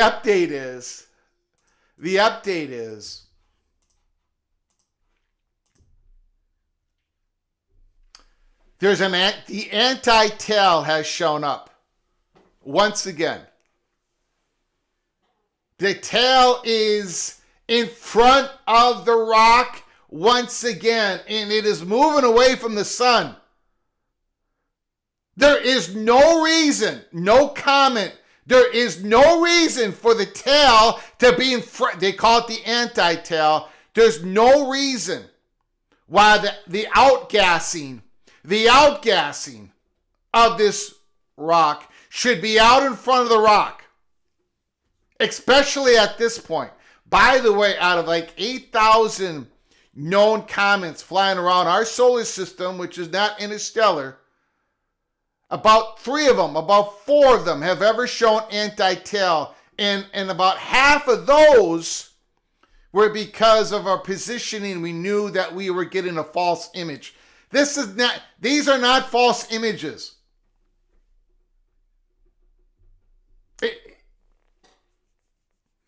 It's all over the place. It's showing the anti-tail. There is no known law. The outgassing done by the solar winds of the sun, it should not be showing an anti-tail. The rock. Okay, let me put it Don Scruggs, Georgia Bulldogs. Let me put it in a way that even Don Scruggs can understand. Let me put it in a way that Don Scruggs can understand. Let me put it in a way that even OPD Don can understand. Thank you for the super chat, OPD Don. We got a 3rd and 13 BYU. Bear Bachmeier, he doesn't have a chance. The Red Raiders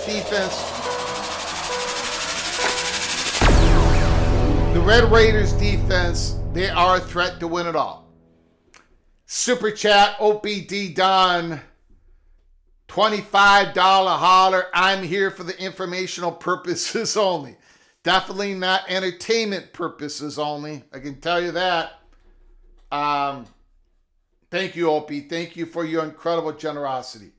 Let me put it in a way that Opie can understand. Let me put it in a way that Numbskull News can even understand. Don Scruggs. Basically what the rock is showing is headlights. It's headlights. You know, like your car, Numbskull News, like your car, Don Scruggs, or at least the headlights that Wendy Scruggs has, because your headlights probably don't work, Don Scruggs, because you probably got depressed over a Georgia Bulldogs loss early in the season, and you ram it into a telephone pole and you don't have headlights. But Wendy Scruggs' headlights work. Wendy's headlights work on her car. Headlights. This rock has headlights. Why is that?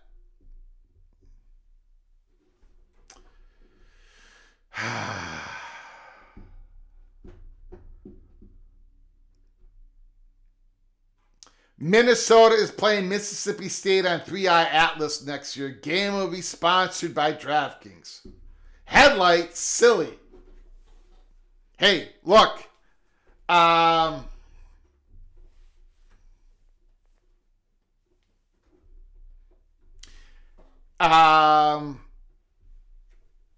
Did you go to my X account? Look, go to my X account. It's 13-0 Texas Tech. They've got the ball back. We will be getting back into football in the second half. Hopefully the BYU Cougars can mount some sort of challenge in the second half. Yesterday, was it yesterday? Yesterday. Go to my X account.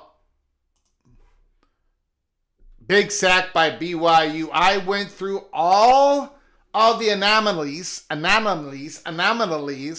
by per Addie Loeb of this 3i Atlas. It's retrograde retrograde trajectory is aligned within 5 degrees of the elliptic plane of the planets around the sun, that's a likelihood of 0.2%. During July and August of 2025, it displayed a sunward jet anti-tail that is not an optical illusion from a geometric perspective, unlike familiar comets. It is happening again. It has an anti-tail again. It's going after Jupiter, guys. The sun, there is no logical scientific reason that it should be showing an anti-tail. Not at this point. Its nucleus is about 1,000,000 times more massive than Muma, and 1,000 times more massive than Borisov, the other two interstellar comets, while moving faster than both, altogether with a likelihood of less than 0.1%. Its arrival time was fine-tuned to bring it within tens of millions of kilometers from Mars, Venus, and Jupiter, and be unobservable from Earth, a likelihood of 0.0005%. Its gas plume contains much more nickel than iron, as found in industrially produced nickel alloys. In other words, this doesn't happen naturally, not that we know of, in a nickels to cyanide ratio that is in order. Texas Tech, big time reception, down at BYU 7-yard line, 53 seconds to go in the half. All of this with a likelihood of below 1%. Its gas plume contains only 4% water by mass, a primary constituents of familiar comets. It shows extreme negative polarization, unprecedented for all known comets, a likelihood be below 1%.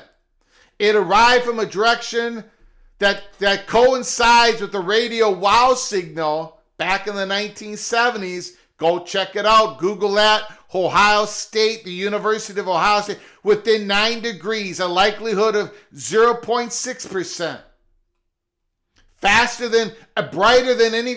It brightened faster than any known comet when it became as close to the sun as possible and was bluer than the sun. And number 10. Incomplete Red Raiders. It exhibits non-gravitational acceleration, which requires a massive evaporation of at least 13% of its mass, but there is no evidence that it's losing 13% of its mass. In other words, ladies and gentlemen, third and goal. In other words, numbskull news. In other words, Texas Tech, 3rd and goal. To the tight end? No, did not get there. It's going to be 4th and goal at the 2-yard line. 20 seconds to go. In other words, numbskull news. It's not going to get here. It's going to fly off at some point in November, I think. November 16th. It's going to get as close to Earth as possible, but it's going to be pretty far away. But it's going to get real close to Jupiter after that. And we've got a Jupiter probe that's going to be taking pictures of it. My point is this. 3-Eye Atlas, for what it has shown us, there are there's about as much chance of this thing being a rock, being a natural rock, as there is for the Minnesota Golden Gophers to win the next 3 national championships in football. In 2026, 2027, 2028. The mathematical percentages of the Minnesota Golden Gophers being the first 3-peat national champions since the Gophers did it back in 34, 35, and 36. There's as much chance of this three-eye atlas of being a natural rock than it is of the Gophers winning the whole thing in 26, 27, 28. If that doesn't push you, if that doesn't show you, mathematically speaking, of course, if that doesn't at least generate some curiosity in your noggins out there, PATC Einsteins, I do not know what will. I do not know what will. Anyways, that is your update. You guys voted. You guys said I could do it. You all said I could do it. You all said I could do it. Galileo, look, if Galileo was sitting in this chair right now, all of you in the PATC family would be the ones that were against Galileo, just like all the ones that were against Galileo back in, what year was it? 1637, 1545, something like that.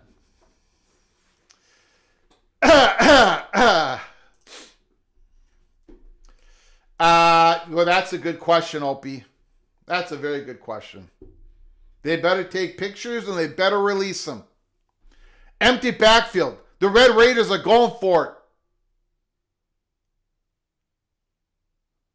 it. Incomplete. Sataki is fired up. Incomplete. The Red Raiders take a 13-0 lead at halftime. I don't know why the Red Raiders did not kick a field goal there. I do not know why. Purdue takes the lead with a field goal. Wow. Wow. Okay, guys. I will be back here in the second half. Let's just take a quick look here at the scores. Indiana's up 17-7. Georgia's up 17-7. The Red Raiders are up 13-0. SMU's up 17-3. West Virginia's up 16-9. James Madison is up 21-9. It will be back here in about 10 to 15 minutes. I agree, Numbskull News. Kick the field goal. Keep momentum. Kick the field goal. Have a 16-0 lead. Why give BYU an opportunity to make a good play at the end of the half? You went all the way down the field. You had 3 opportunities to score a touchdown. You did not score the touchdown. Tip your cap to BYU, but kick that field goal and have a 16-0 lead. I agree. Take the points. Take the points. Numbskull News. Again, he's absolutely brilliant when it comes to college football. But when it comes to the rock, to the so-called rock, the three-eye atlas, well, Numbskull News. Stay close. Stay close. More updates are on their way.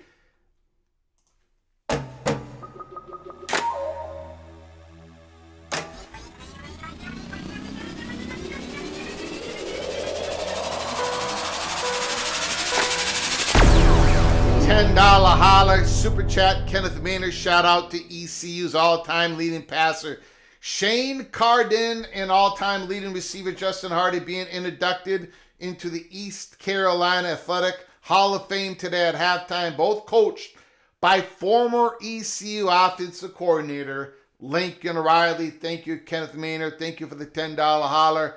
I very much appreciate your generosity. Very much appreciate it. My Prov 3-Eye Atlas works for the SEC. Purdue's up 3-0 in the Buckeyes. Thank you, Kenneth Maynard. I will thank you so much for your generosity. I appreciate it, Mr. Pirate. Thank you so much for helping us keep the lights on and grow the channel. I will see you guys back here in about 15 to 20 minutes. I'll see you in a little bit. Studzilla, I'm in Bizarro World. Yes, you are. And it's only going to get more bizarre. So buckle up, brace for impact.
Okay, BYU's got the ball, 2nd and 9. Bachmeier complete, first down.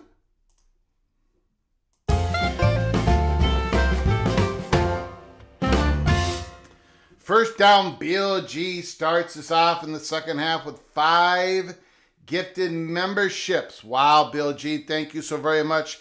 King Spleen Auto Raider, Danielle Smith, Don McCloy, and Carson all were gifted the membership by the great Bill G, the incredible, generous Bill G, who's been doing this for days, weeks, months, years. Bill G gifts out 5 gifted membership. All of you, and I mean all of you, are knighted, cloak and dagger. Welcome to the PATC family membership. King Spleen Auto Raider, Smith, McCloy, and Carson. You can go to our library of episodes and watch all of them, including members only episode, Early P Cloak and Dagger, and we're going to be churning those out quite aggressively during the off season. That is for sure. Bill G, thank you so very kind. You are a very kind person. Thank you, Bill G, for all the support you have given this college football program. I thank you very much for helping us keep the lights on and grow the channel, and for your generosity towards other members. Aiden, the great linebacker, the All-American, the All-Big first, number 4, Aiden with an interception for Indiana. What a football player. The great players of Indiana come out and they play great every week. Unbelievable. 3rd down and 10, BYU at their 31-yard line. Bachmeier goes deep. Oh, he almost caught that. Great coverage. Chase Roberts almost brought that down. Very good throw by Superman Bear Bachmeier. It was just great coverage by the Red Raiders. Once again, great coverage. Chase Roberts almost brought that down. My goodness, my goodness. Jeremiah Smith, touchdown from Julian saying Georgia's going to boat race Mississippi State. It looks like it. 24-7 at halftime. Buckeyes 7, Spoilermakers 3. All right. Well, look, I'm not gonna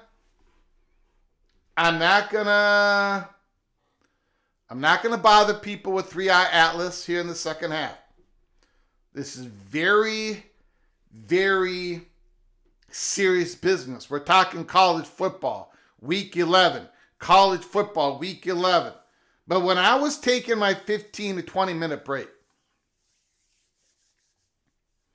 when I was innocently checking in on my 92-year-old mother, who is not really interested, she's not feeling very good, but not really interested in this early games because Bama's not playing, because Alabama's not playing.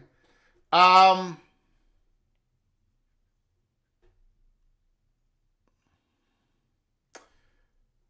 was checking out this breaking news of 3-Eye Atlas. And I got to tell you,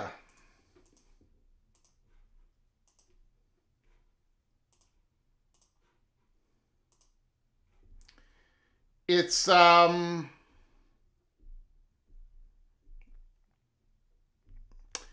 go check out, again, when you have time, go check out the YouTube channel, The Angry Astronaut. Go check it out. This guy's legit. He's real. He is he's an astronaut. He's able to read these published papers. He's able to dissect it. And the last information, the last images of 3-Eye Atlas is startling everybody, including those who say 100% it's just a rock, and it probably is just a rock. But the anti-tail that is showing up right now, which should not be happening. It should not be happening. There's no reason for it to happen right now. None. As science as we now know it. commentary science. Not only is it showing an anti-tail, headlights, it's an aggressive headlight. It's a what the hell is going on type of headlights. So check it out. Check it out. I did see that comment earlier. I don't know anything about it. Probably is a meteorite. Probably is a meteorite. Thank you, Expedition Greg. I'll check on it. It's not a physical tail defying the solar wind, but a trick of perspective. It ain't. It's not. Now, that is, most of the time, that is what an anti-tail is. It's a trick of perspective. But that's not what this is. This is a truly anti-tail. Go check out the Angry Astronaut. Go check out any of them right now because, well, after this live show, of course, after this watch party. This is not a trick. It's not a visual illusion. It usually is, but it's not in this case. And this is an aggressive one. Now Texas Tech has got the football again. BYU can't get anything going on offense. We talked about a pregame. The Texas Tech Red Raiders defense, it's more than legit. It's a national championship type of defense. I've only got one question for the Red Raiders. And we'll talk about it at the end of the game. One item that could stop the Texas Tech Red Raiders march towards the national championship, in my opinion. We'll talk about it later. I did actually talk about it during the offseason. I'm going to talk about it later. Morton, shotgun, 3rd and 6. Back to pass. Completion. What a play. What a play. Breaks it. Oh, my goodness. First down. Red Raiders.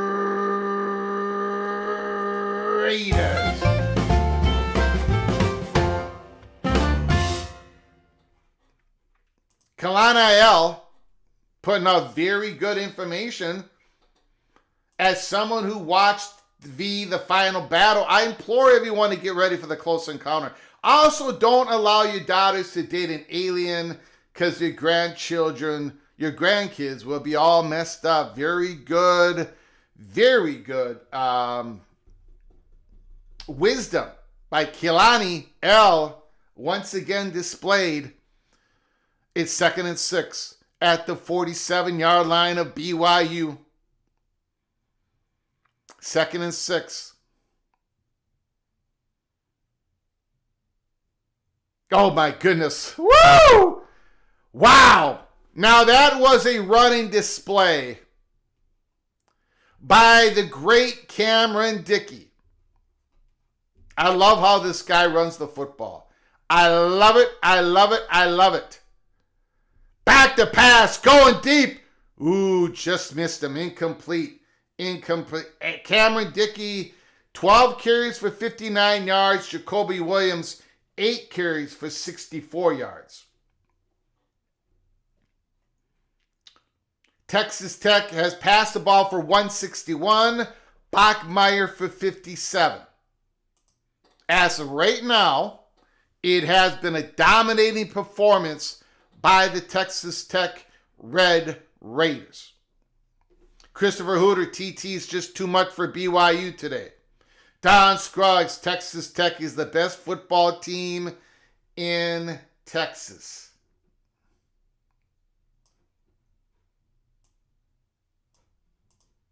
Oh my God! Oh my God!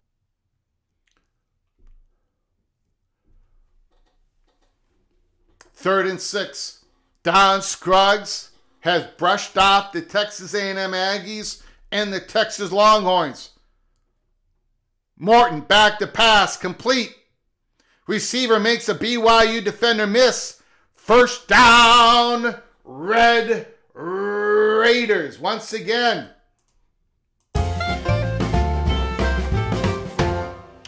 What an impressive football game. Greg, you're confusing me. Come, go, stay, sit, run, go, fetch. Jeez, I'm so confused. LOL, Opie. OPD done. When it comes to the next 3i Atlas updates and college football updates for the next few weeks, this is my word of wisdom for you, Opie. If you're standing up, you better sit down. And if you're sitting down, you better stand up.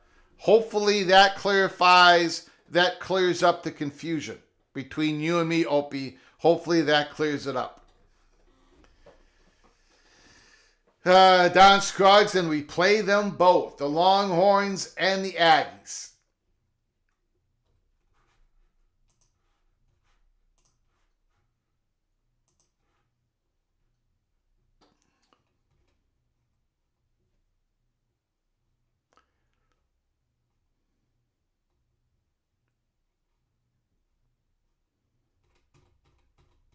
I don't know there are funky things that are going on with my computer right now.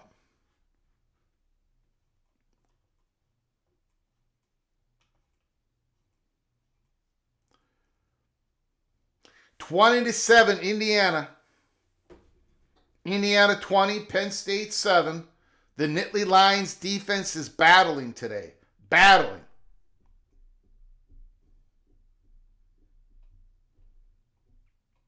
Reports are Carnell Tate, the great wide receiver of the Buckeyes, is being held out of today's game for precautionary reasons. Carnell Tate.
Yeah, he ain't going to be needed. Carnell Tate will not be needed today. That is for sure. Okay, let's go through the scores here. Indiana, look, the Nittany Lions are battling. They are. They're trying to give Hoosiers a game. The defense is standing up to the Hoosiers. 20-7 Indiana. Mississippi State had a good start to the game, but the Georgia Bulldogs are rolling through Mississippi State. The Bulldogs about to go 6-1 in the Southeastern Conference, 8-1 overall. The number 5 team in the country. The number 8 team in the country, Texas Tech Red Raiders, got the football and they're driving and they're trying to extend the lead on the BYU Cougars. The Buckeyes are up 14-3 against Purdue. Ole Miss 28-0 against the Citadel, Texas A&M, Missouri, Oregon, and Iowa among later games today. Texas Tech has got the ball 2nd and 9. They're going to run it again. They keep pounding the rock. Making sure that BYU pass rush is at least a little bit slowed down.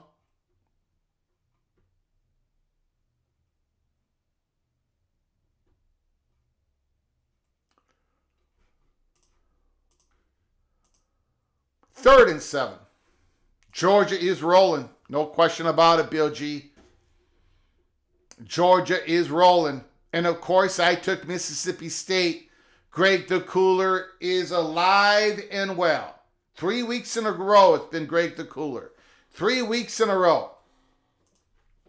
Ye of little faith, how about them silver britches? Don Scruggs now throwing elbows. Well-deserved elbows, by the way. He deserves to say it. People were giving him shots, including myself.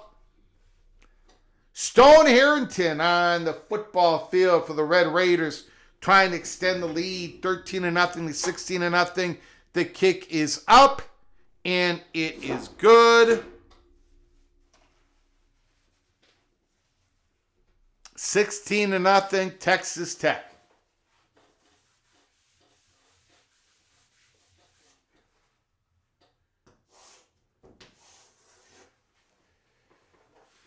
Woo!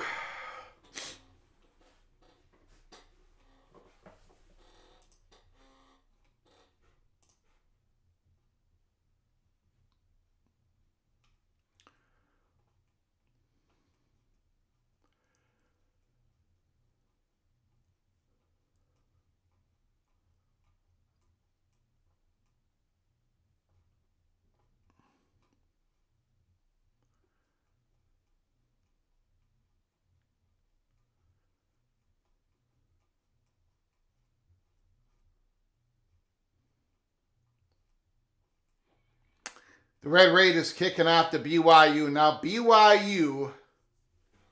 BYU needs to score points on this drive. Anthony Carlson, I'm glad we're not playing today. I agree with you, Anthony. I'm glad we're not playing either. First down and 10, BYU. And we're not playing the mariachi music. Midway through the third quarter, and it is not within 10 points. BYU needs points. And I'm talking if it's a field goal situation, if they're at the Red Raiders 28-yard line, and it's 4th and 8, kick the field goal. Get the 0 off the board. You got to get some points up here. Got to get some points up there, BYU. First down and 10. You do not want to get blown out by the Red Raiders in this game and then get blown out in the Big 12 Championship. Almost picked off. Incomplete. Second down and 10.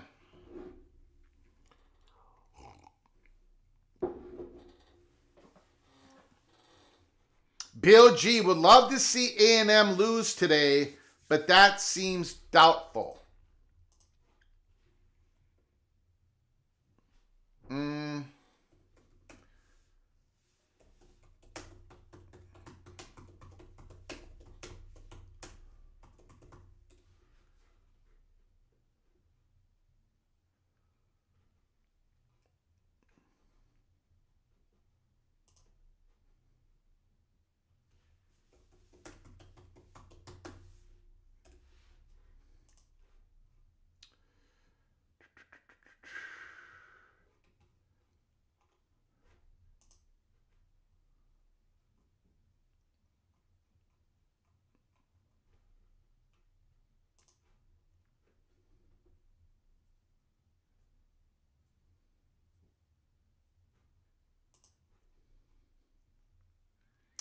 Okay, I'm gonna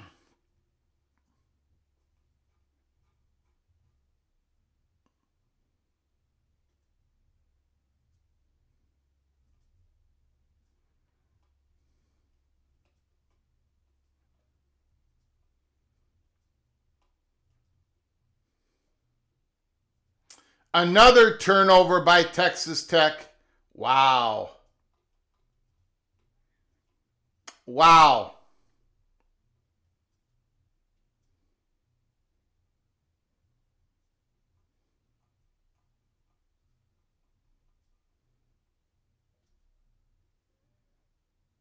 Bear Bachmeier, ball tipped, ball intercepted by the great Jacob Rodriguez.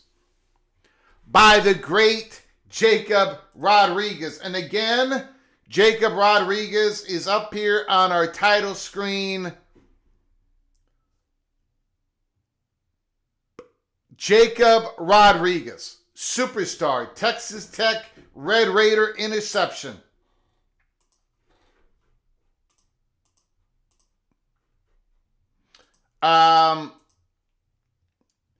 So Texas A&M, they're like 50th in the nation. 50th in the nation in rushing yards per attempt. You can run the ball a little bit against Texas A&M. If you check out the stats difference between Texas A&M and Texas A&M and Ohio State and Texas A&M versus Indiana, Texas A&M is not real. They're not bad, but they're not stout against the running offense. So Missouri can run the ball. So that is what I took. No, I took Texas A&M to cover because Missouri's quarterback, I think this is his first start. But you can run the ball against the Aggies, and Missouri can run the football. So it might be a difficult matchup for Texas A&M, but I still took them. BYU's done. Gavin McKenna is legit, Greg. Yes, he is. The superstar hockey player for the Michigan Spartans. That's a keeper. It's going to be third down. And again, unless things change quick, these early games are all a dud.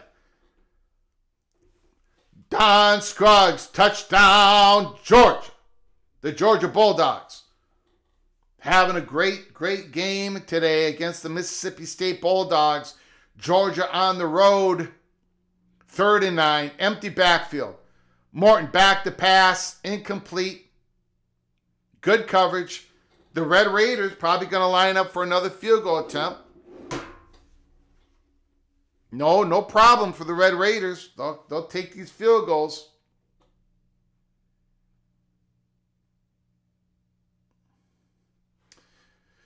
Opie, I know it's the tail end of football, but that Bama versus St. John's basketball game was damn good, although Rick Pitino looks like a walking zombie, walking dead courtside. Who won that game, Opie? Who won it? St. John's or Bama? Field goal kick. It is up and good.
Bama 103-96. Wow, that is a great game. Thank you, Opie. High scoring game, 103-96. Northwestern 5-2, now 5-4. Looking at this schedule, they'll likely go 5-7. I think Northwestern and Minnesota is Minnesota has to play at Northwestern. After we play Oregon this coming up Friday, I think that's a coin flip game. It's definitely a coin flip game.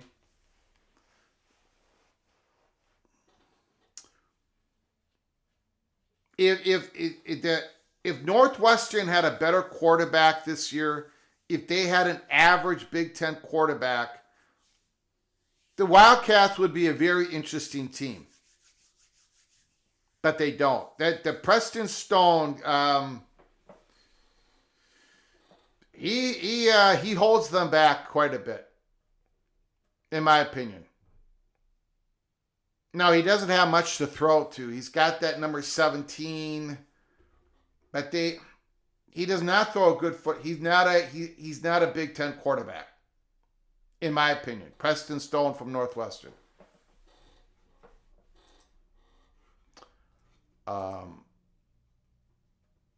Red Raiders up 19-0 against BYU.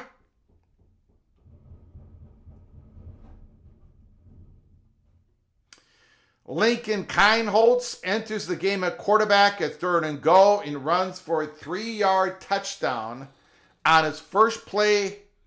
Buckeyes up 21-3 with 1:12 to go before halftime.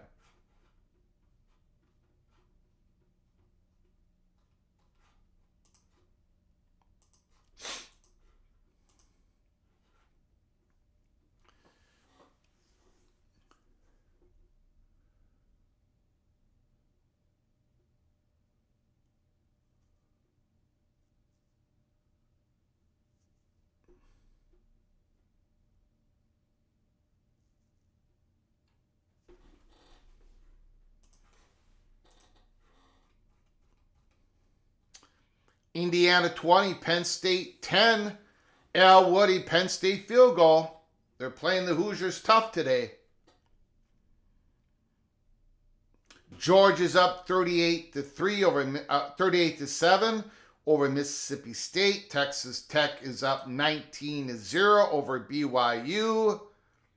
A lot of blowouts on the noon Eastern games. Lots of blowouts. Not much happening, guys. Not much happening. Let's see if we can find any other close games here. SMU's up 24-6. Not a close one.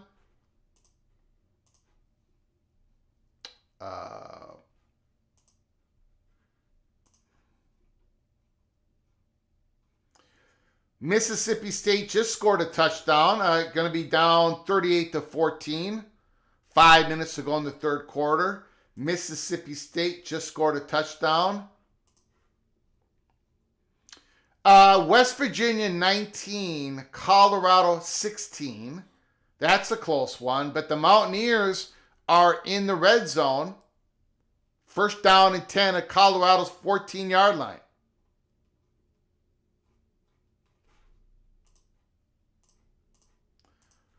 The story of today is the Texas Tech Red Raiders defense. Bowling Green 14, Eastern Michigan 10. Thank you, Studzilla. Don Scruggs, hunker down, Georgia, one more time. 2nd and 14, BYU at their 21-yard line. Bear Bachmeier back to pass. He dumps it off.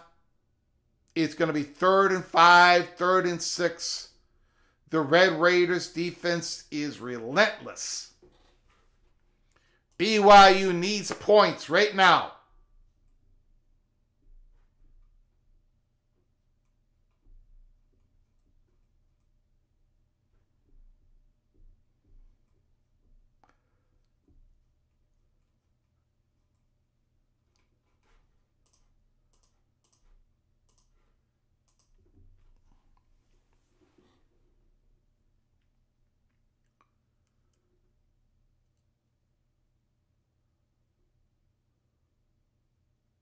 Pass complete. First down BYU. Bear Bachmeier showing some great mobility there. You're going to have to be a mobile quarterback to beat or to have success against this defense. Because they're coming. They are a coming.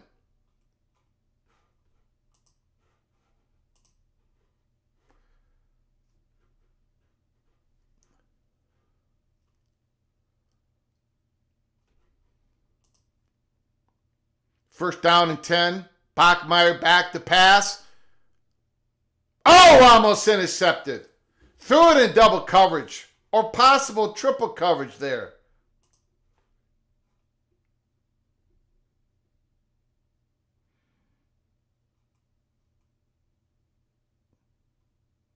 Lee Hunter, David Bailey, Jacob Rodriguez. Lee Hunter, David Bailey, Jacob Rodriguez. The Red Raiders defense is nasty great. Bert Bachmeier dumps it off to L.J. Martin, bobbles it. It's going to be 3rd and about 9. 3rd and 9 for the Red Raiders. 70% of the PATC Einsteins, 70% took BYU to cover. 3rd and 8. The Nittany Lions putting a lot of pressure on Mendoza. 3rd and 8. Barry Bachmeier's got to come up with another miracle here. Another miracle. Shotgun. Back to pass. There's just nothing there. They can't do anything against this defense. They're unable to do anything against this defense. They're going to have to punt the ball again. Wow. West Virginia has gone up on Colorado 3 more points, 22-16. West Virginia field goal, 22-16. BYU has to punt the ball again. We're going to the 4th quarter, ladies and gentlemen. This game is almost a wrap. It's almost over. Not quite. BYU has pulled off some miracles here in the last couple of years.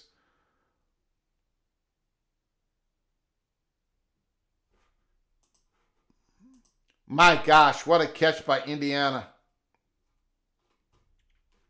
What an unbelievable catch by Indiana.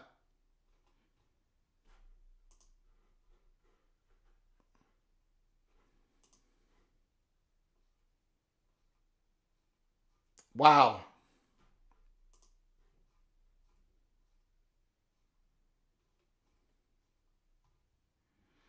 Charlie Becker, what a catch.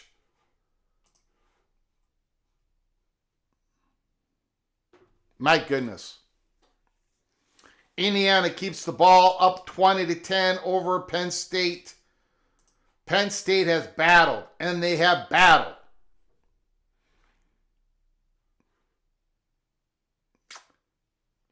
Studzilla, hey, Don Scruggs, you worried about the Georgia Tech game?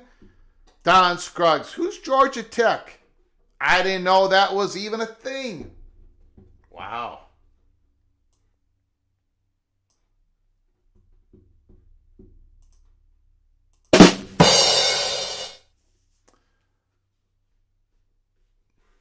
Indiana now trying to establish the running game here late in the 3rd quarter. Another first down by Indiana, running the football. The Hoosiers are up 20-10. Yes, I agree, Stormy Cyclone. I absolutely agree.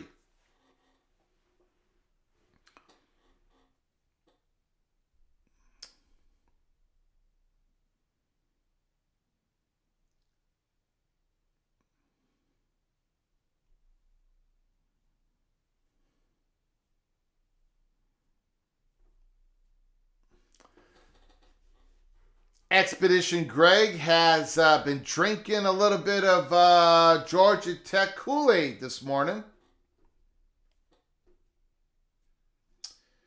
I think Georgia Tech's defense is going to have a very difficult time against the Bulldogs here in a couple weeks from now.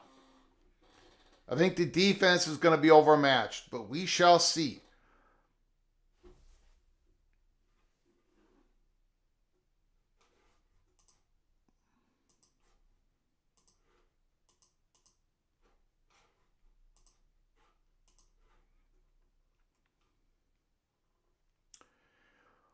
Boston College lose again. They go 1-9 for the season. Well, they're gonna lose again. Okay? 1-9 in the season, and they're gonna be 0-6 in the ACC. They're down to SMU 31-6 at home late in the third quarter. 31-6 at home. Boston College going to be going 1-9. 1-9.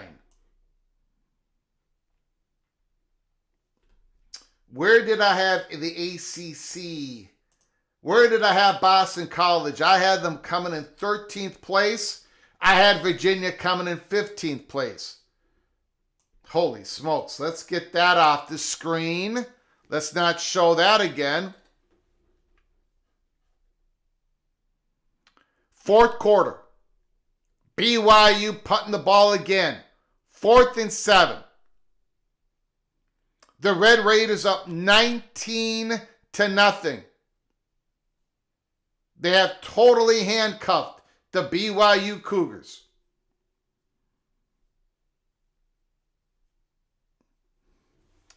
The Eagles and the Pokes riding into the sunset together this season. Yeah, Quentin Joyner, man. I know he was injured before the season started. If the Red Raiders had Quentin Joyner and Cameron Dickey, because Quentin Joyner is a different running back than Cameron Dickey. Wow. Wow. First down and 10. Handoff, going, taking that wide. Got some running room. There goes Cameron Dickey. All the way down to the 46-yard line of BYU. What a run. Woo!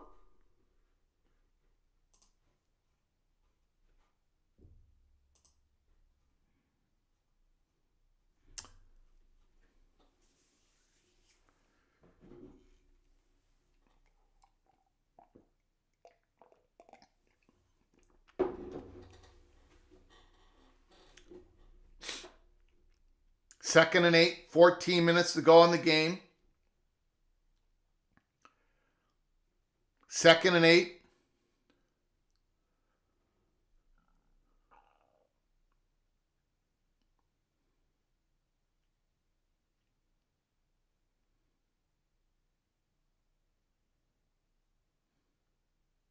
Flag, we might have a pre-snap penalty on the Red Raiders. And again, not many penalties at BYU. BYU, man, they play such a smart game. They don't make mistakes. They've had a couple of turnovers, though. A couple of turnovers, and the Red Raiders have taken advantage.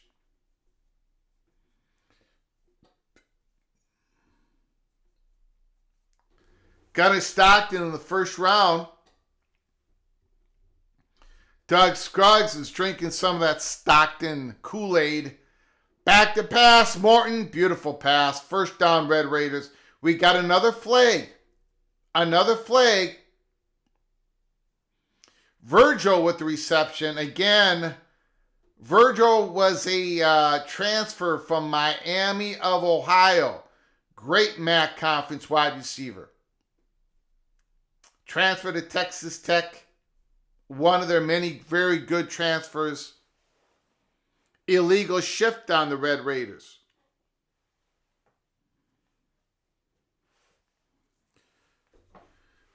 Thank you, everybody, for joining us. Again, I wish we had better competition, football games. But, you know, it is what it is. It's college football. 2nd and 17, Red Raiders.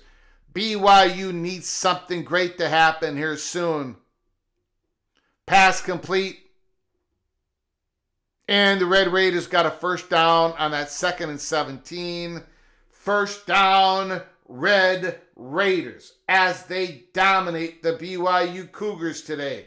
Complete domination.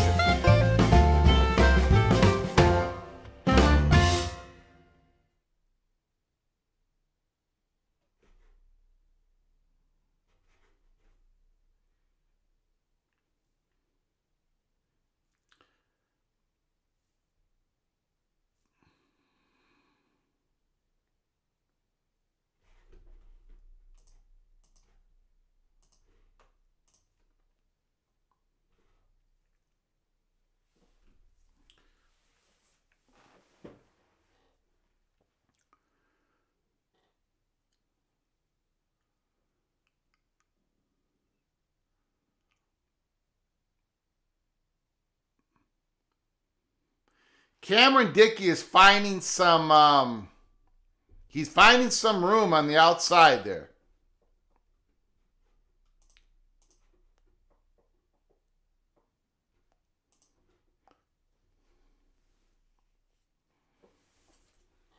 The Red Raiders are running right.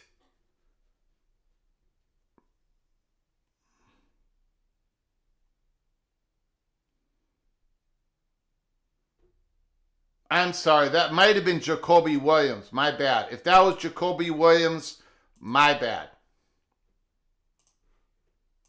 2nd and 10.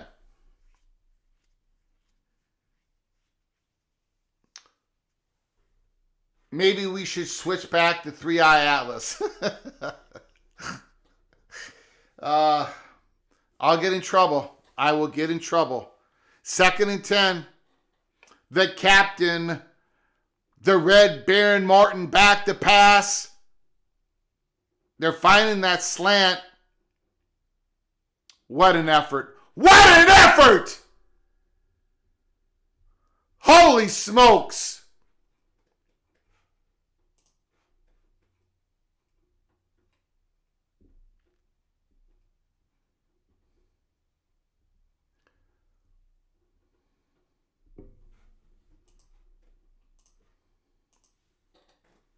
Third and 1. Another first down.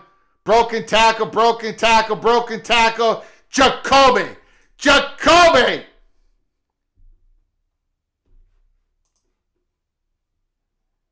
Jacoby Williams with a big run. The Red Raiders are about to shut the door on the BYU Cougars. Okay, we have to, we're going to have to take a look at the Big 12 standings here. We're going to have to take a look at the Big 12 standings in a moment.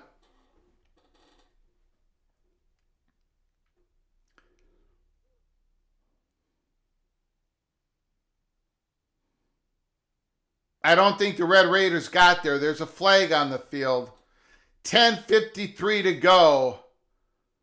Is it another penalty on the Red Raiders?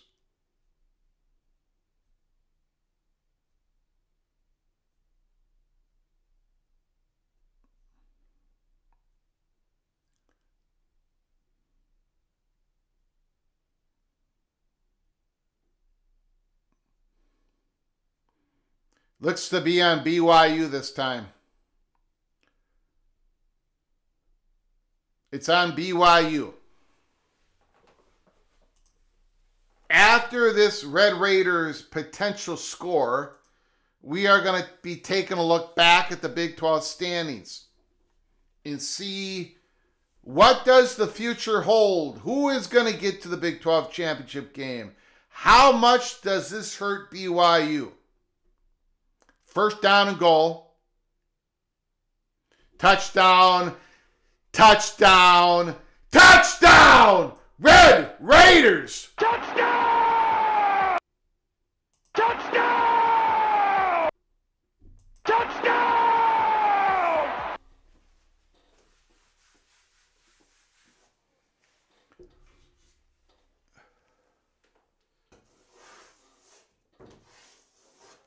Holy smokes.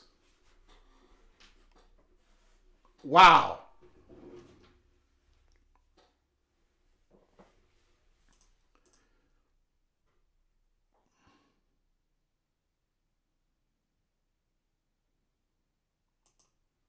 Yeah, we talked about Carnell Tate not playing precautionary reasons. Yep. My prof just watched the Star Trek, the original motion picture. That explains 3-Eye Atlas. The Texas Tech Red Raiders have completely dominated BYU Cougars. Now, how does that affect BYU? How does that affect BYU?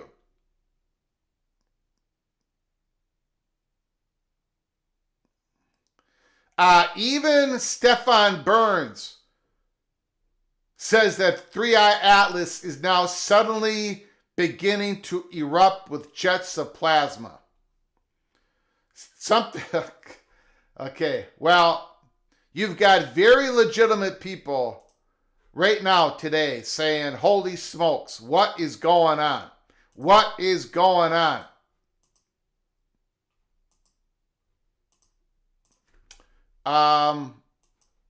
Let's take a look.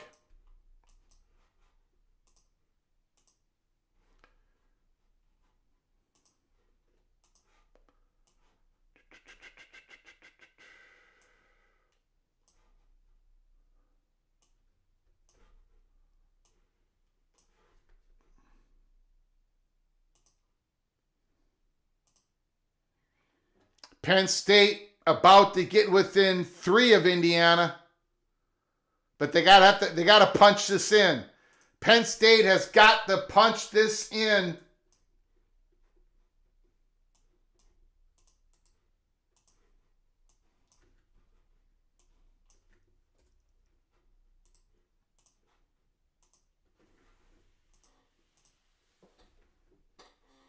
Offsides, Indiana. Okay, take advantage, Penn State. Take advantage. There's 12:20 to go in the game. 12:20. Singleton with a massive run. The referee helped him out with a block.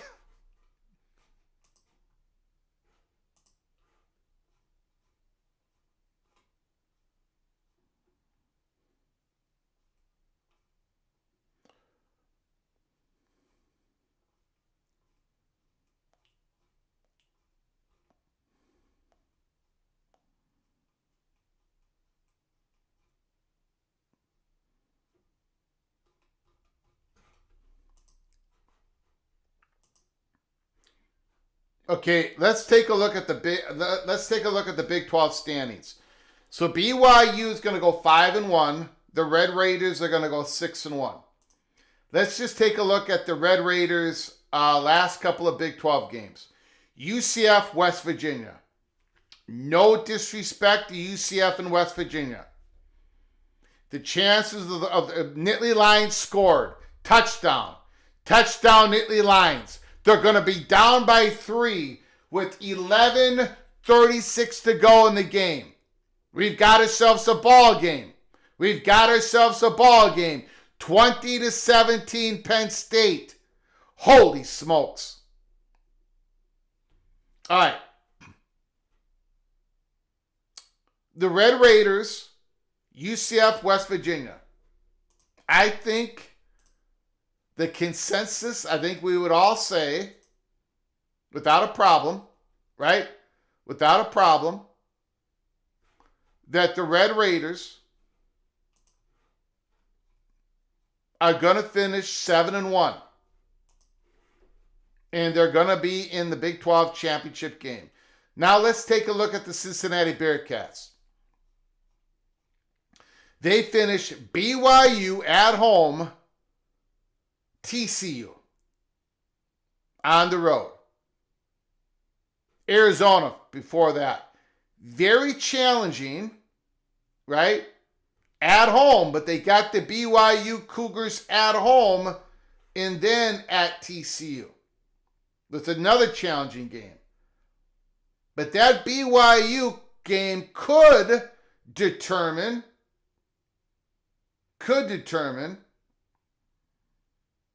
who goes to the Big 12 championship game. And now you look at BYU. They've got a home game against TCU. They're on the road to Cincinnati. So BYU's schedule is not, it's difficult. Coming off of this loss, being dominated, they got to go back home against a very challenging TCU team, and then they got to go on the road to Cincinnati. And that's why we talked about how TCU was not quite mathematically eliminated. We take a look at the Utah Utes. Kansas State, Kansas. The way Utah is playing, they're probably going to sweep, not for sure, or they got Baylor too. So there is a lot to play for yet in the Big 12. BYU does have a challenging schedule after you look at this game. And we've got to throw in the Houston Cougars, who play TCU and Baylor, at home against TCU, at Baylor.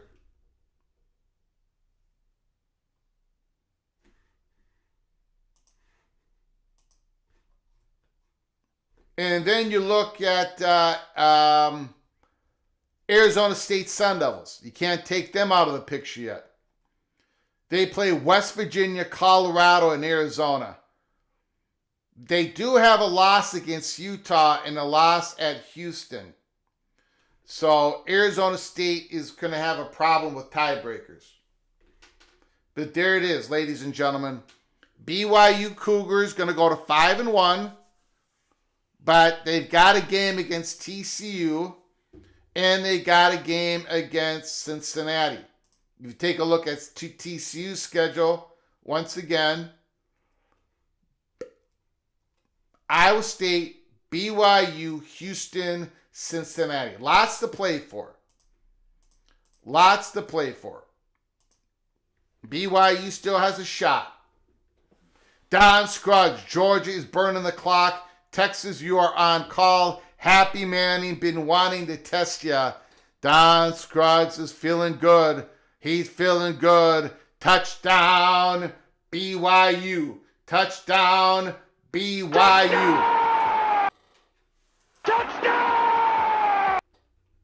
Touchdown!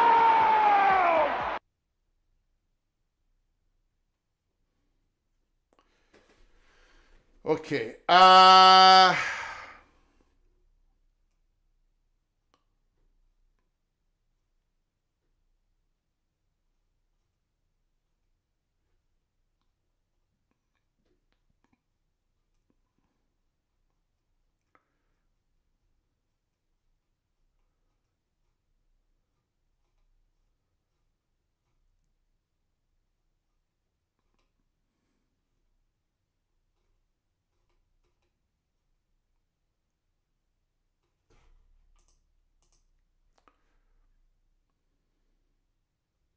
They got it. Oh, illegal pick. An illegal pick on BYU on that 2-point conversion. Don Scruggs, earn your respect, boys. Earn your respect. Looks like an illegal pick. Is BYU still? No, that looks like they're going to try to kick the extra point now. We're going to go ahead and put up that extra point conversion. 26-7. We think we'll make the extra point. I don't think BYU is going to go for the 2 now. Are they? Maybe they will. Penn State interception. Penn State interception. We've got 10:47 to go. Wow. All right.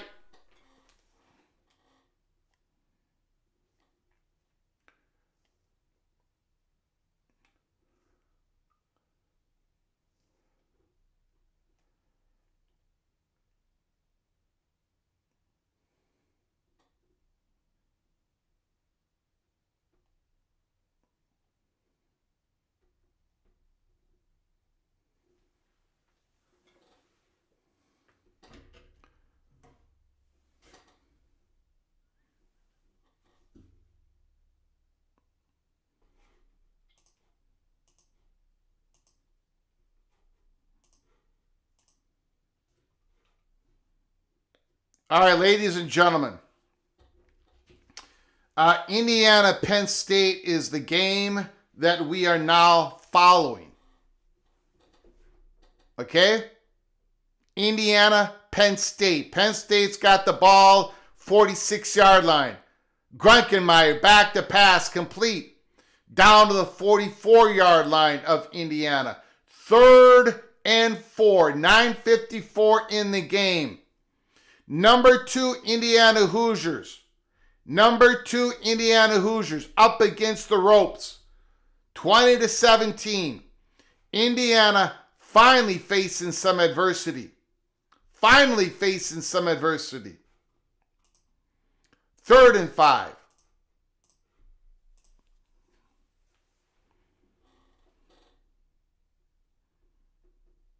Handoff.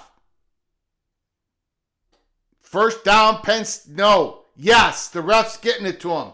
First down, Penn State. They're driving on the Hoosiers.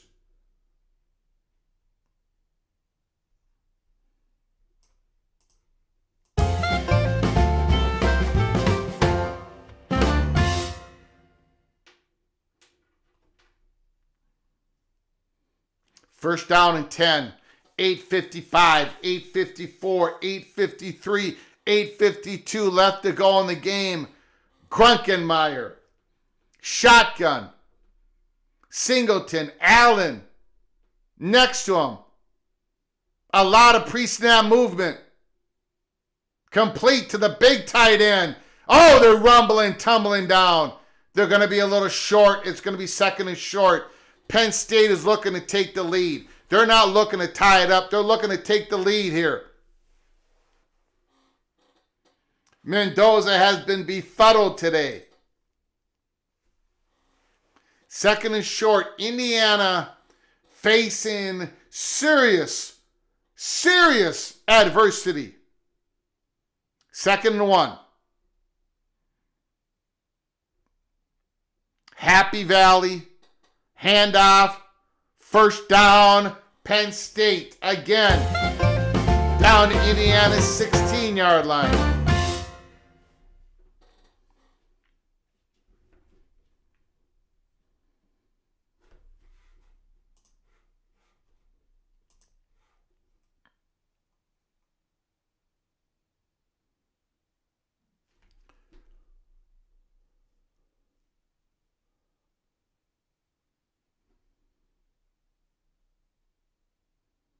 First down and 10, 7:24, 7:23.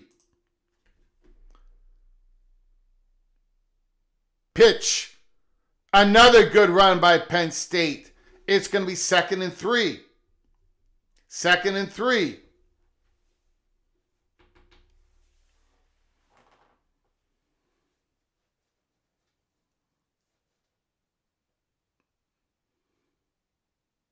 We got a flag. Ooh, we did not need that, Penn State. Illegal procedure, false start, pre-snap penalty, takes the 2nd and 3, 2nd and 8. My goodness. The Nittany Lions cannot afford mistakes right now. 2nd and 8.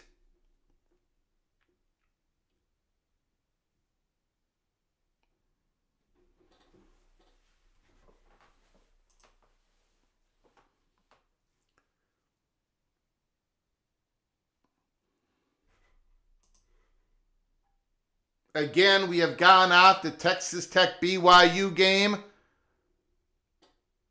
Singleton makes a couple guys miss. Touchdown!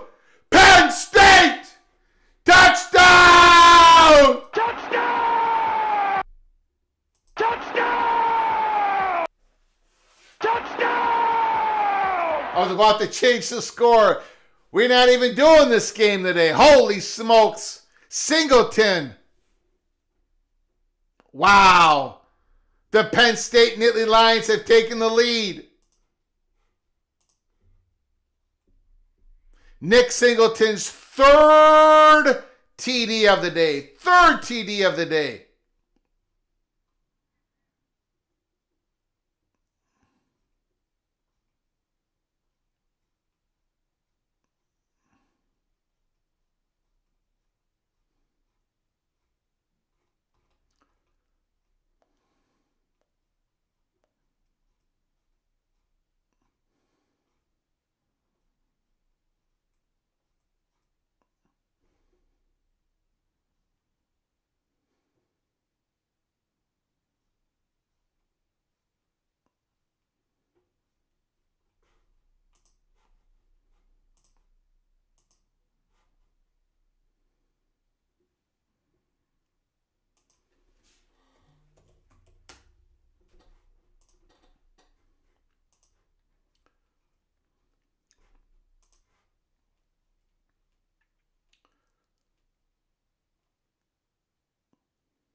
Ryan Willie, super chat.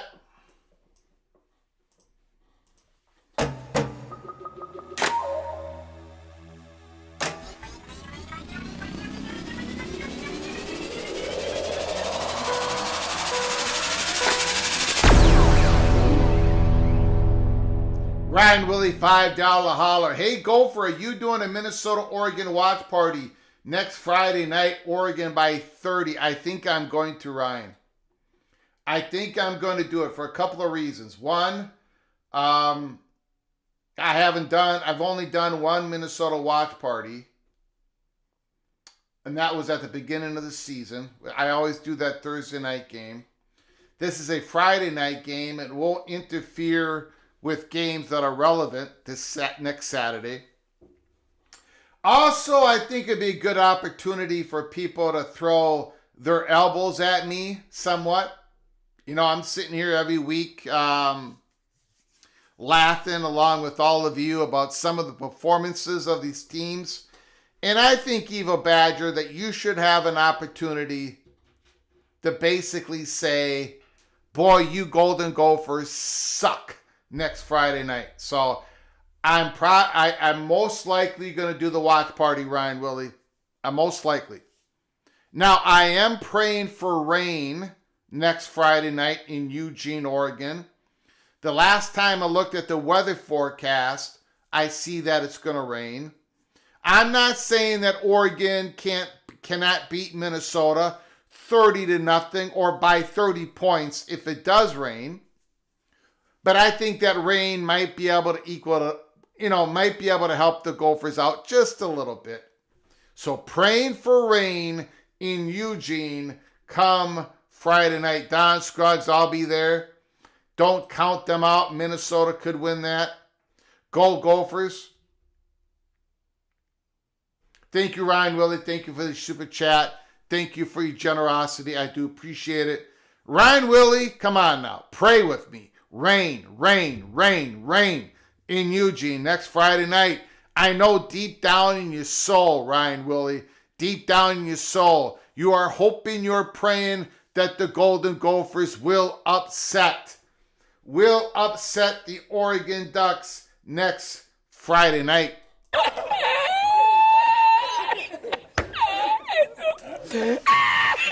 Okay, look, we got ourselves an upset brewing, right? Penn State 24, Indiana 20.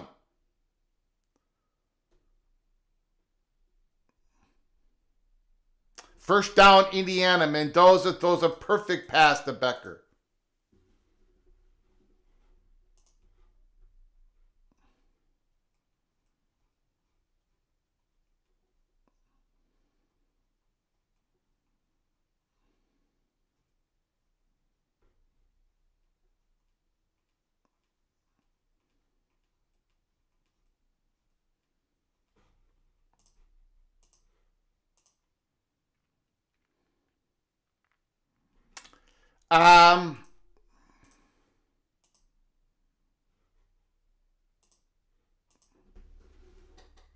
Second down, 5:30 to go in the game.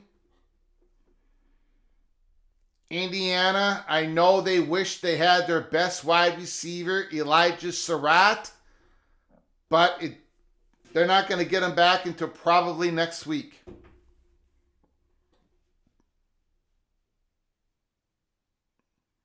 Mendoza back to pass. He's trying to escape the pocket. He gets sacked from behind. It's going to be 3rd and long.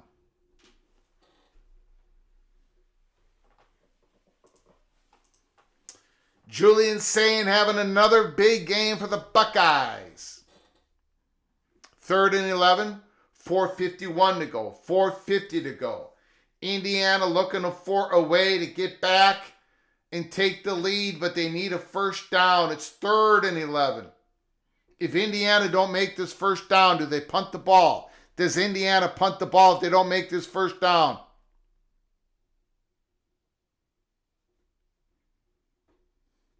Shotgun, Mendoza.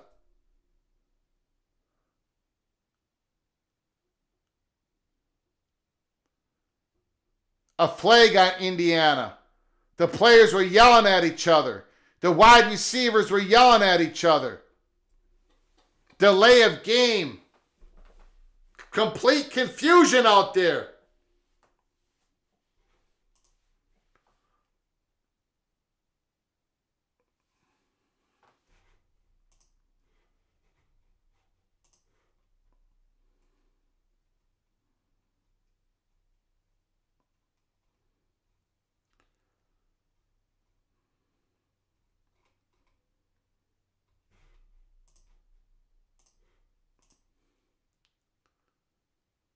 Shotgun back to pass.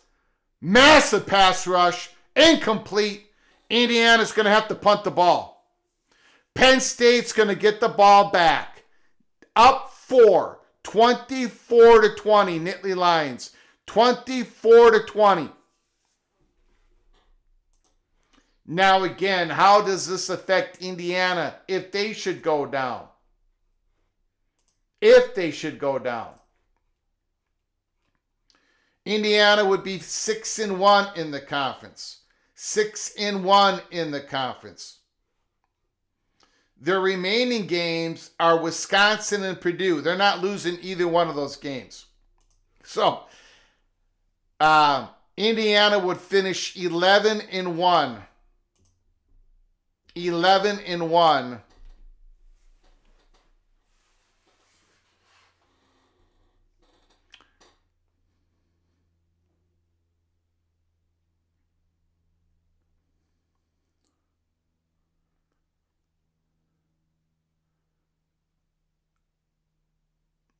.353 to go in the game. Penn State's got the football. They're up 4. They're going against the number 2 team in the country, Indiana Hoosiers. 24 to 20 Penn State.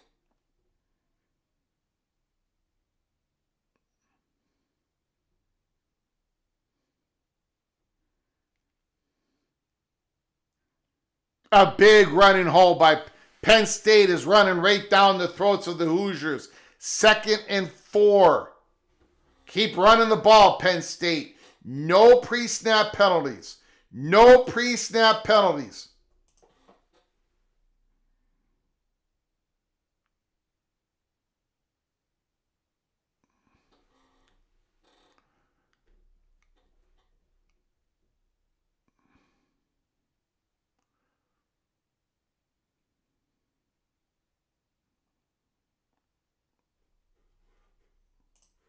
OBD Don. The Penn State game is damn near even on all stats.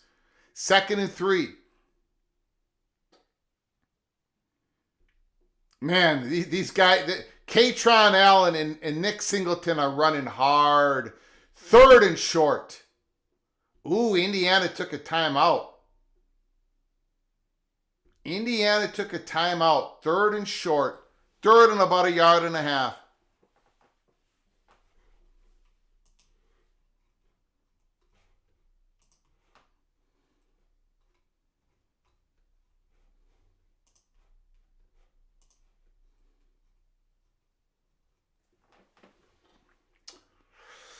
Georgia 41-14 over Mississippi State. Texas Tech 26-7 over BYU. The Buckeyes 24, Purdue 3. Julian Sain just threw an interception. Ole Miss 42, the Citadel 0.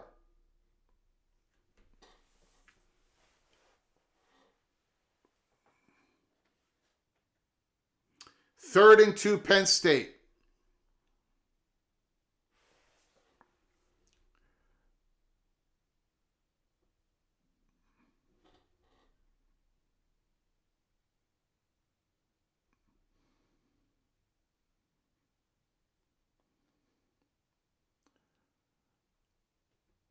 A big hole again. 1st down Penn State at Indiana's 40-yard line. Indiana's got to come up with some sort of stop. They got to stop the running game, but right now they can't. Penn State is pushing Indiana. Katron Allen with another 1st down.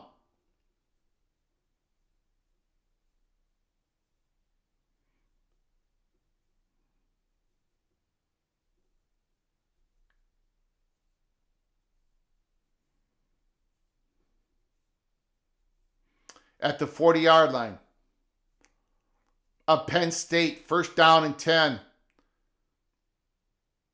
Indiana loaded up the box there. Nothing. Second and long. And Indiana called their second timeout. They've got one timeout remaining. And they're going to have the 2-minute timeout. So this is it. If Penn State gets another first down, this game is over.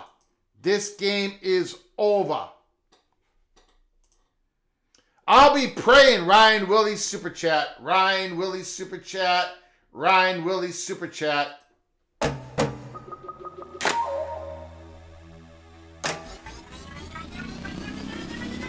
Willie, I'll be praying. I'll be praying for Oregon repeating what Iowa did in Minnesota, which is a good chance, after you kicked this evil Badger when he was down by celebrating the horrible news on Thursday. Well, that, of course, I had to celebrate that. Luke Fickell being retained for another year. Look, there ain't many things that the Golden Gophers can be happy about this season. So they got to be happy with their rival keeping Luke Fickell for another year. But I honestly, look, Ryan Willie, you deserve, that's why I'm going to do the watch party this Friday. You deserve to come after me. You deserve to throw elbows at me. You deserve to be able to laugh at the Golden Gophers this Friday night, along with everybody else in the PATC family.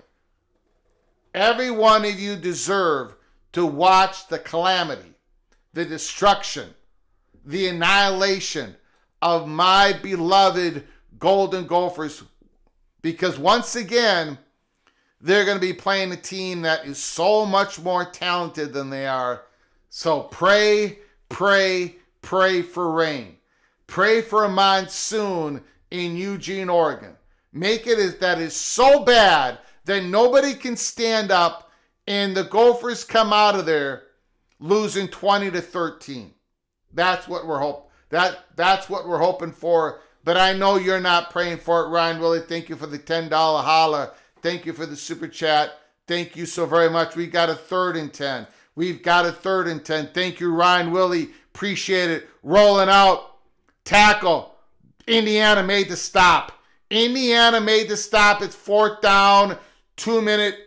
And now we either have a Penn State long field goal attempt or Penn State goes for it on 4th down, or Penn State punts the ball.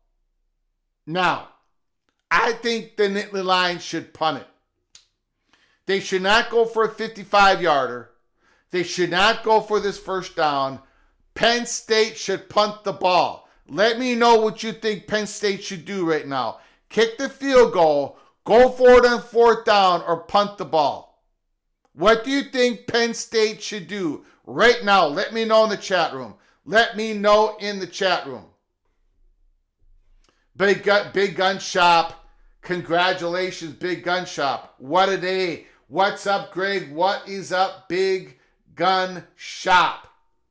Drake Lindsay will show you all different. He's all different. Rode the boat.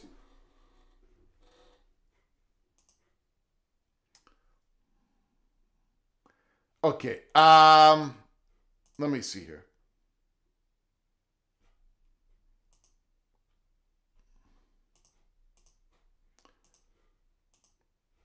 All right, let's take a look. First of all, I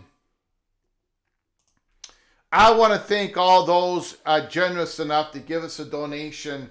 I very much appreciate it. Mr. Hurricane, Rock, and Rant, thank you so much for the gifted membership. Ryan Thomas, thank you so much. It doesn't look like I'm going to be singing the BYU fight song come tomorrow, but I do appreciate the attempt.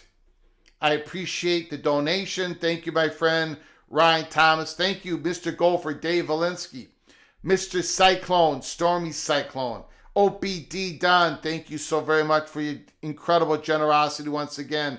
Kenneth Maynard, ECU Pirate. Thank you. Appreciate it. Bill G, again, with the 5 gifted memberships. Thank you, Bill G. Thank you for all your support of the channel and the Evil Badger. Ryan Willie, the nicest Evil Badger there is. Thank you, Ryan Willie. I very much appreciate it. And I think you deserve to get your shots in at this horrific Golden Gopher come next Friday night. I think it's, 4th and 7? John Teal, go for it. John Teal says go for it. 4th and 7, punt the ball. Punt the ball. You got to punt the ball. It looks like they're punting it. It looks like they're going to punt it. Right? Yeah, they're going to punt it. Oh, it's at their 42-yard line. Of course they're going to punt it. I'm sorry. I thought it was at Indiana's 38-yard line. My bad. False start. I am the original Minnesota moron. Okay. Well, that's not a good penalty. Now Indiana has a shot to get at least decent field position. Indiana has a shot not to start deep in their own territory. Penn State's punting it.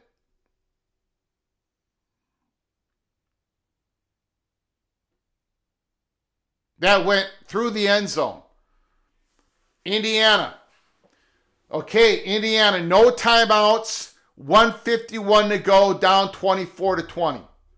This is Fernando Mendoza time. This is his Heisman run right now at stake. Indiana's still going to make the playoffs if they lose this game. They're not going to lose the next two games. Indiana at 11-1, going to the Big Ten championship game or not, but Indiana will be going.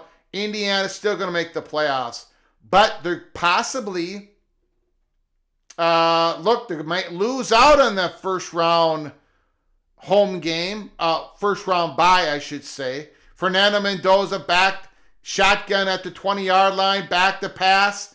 If they should, sacked! Mendoza has been sacked a million times this football game. Second and long.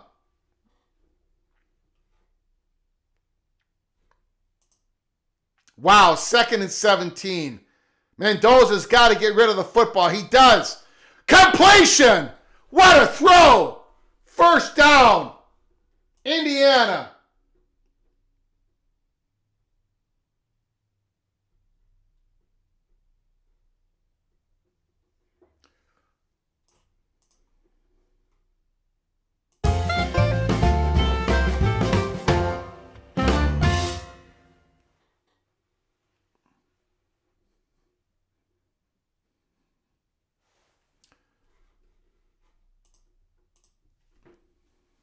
Second and 10.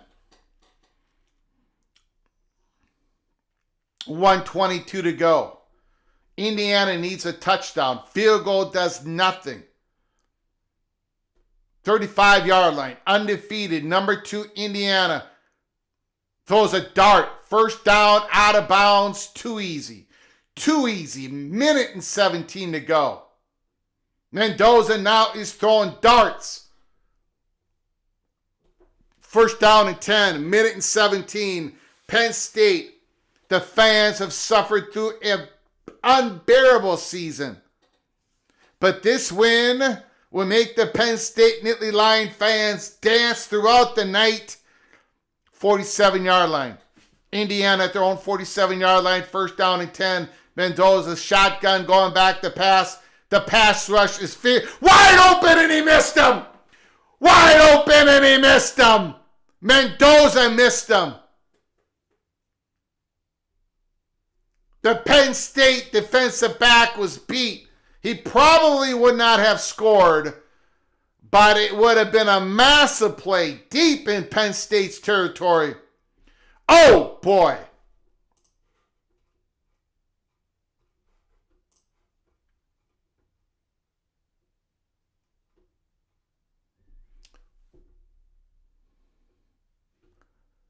Complete!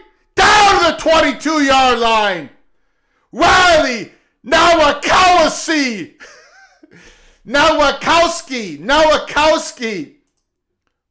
Big completion. The big tight end. And they spiked the ball, 1:07. I don't know if they needed to spike the ball. What's going on here? I don't know what they're calling. Is it a Penn State timeout? Somebody let me know what's going on. Somebody let me know what's going on. What's going on? Are they reviewing that play? What's going on? First down and 10, 56, 55, 54, 53. Mendoza, pass rush, pass. Did his feet get down? He didn't get down! Becker! Was he in bounds? Down at about the 8. What a catch! He's in! He's in! He's in! At the 7-yard line, first and goal. Mendoza firing shots. Timeout, Penn State. Timeout, Penn State. Penn State is going to want to keep some time on the clock. What a catch by Becker. Holy smokes. Charlie Becker, 7. Again, Indiana is without their best wide receiver, without their best offensive weapon, the great Elijah Surratt. He's close to getting back. He was a game-time decision. They get him back for the next 2 weeks. Indiana is going to be loaded. They're trying to survive. They're trying to survive. Look, Penn State is going all out. They know that they've had a lot of pressure on Mendoza this game.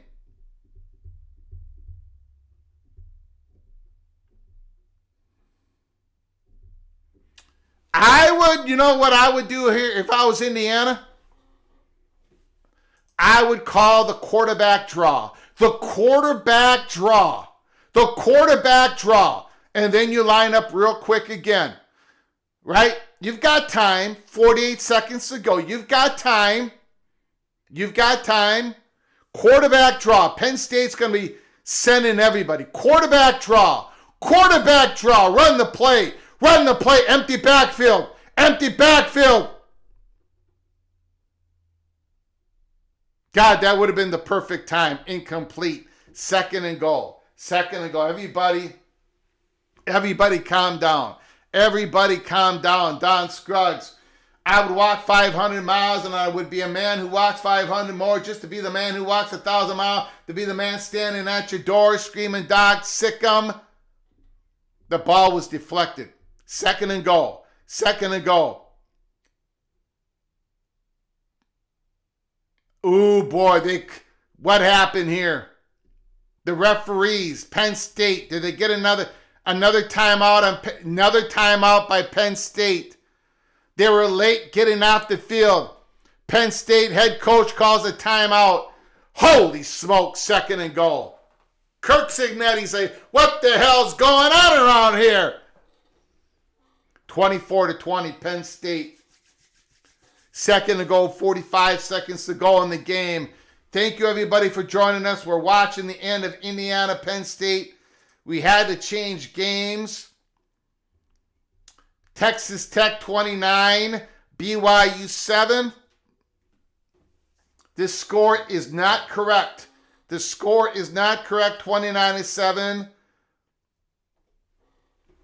Congratulations to the Red Raiders.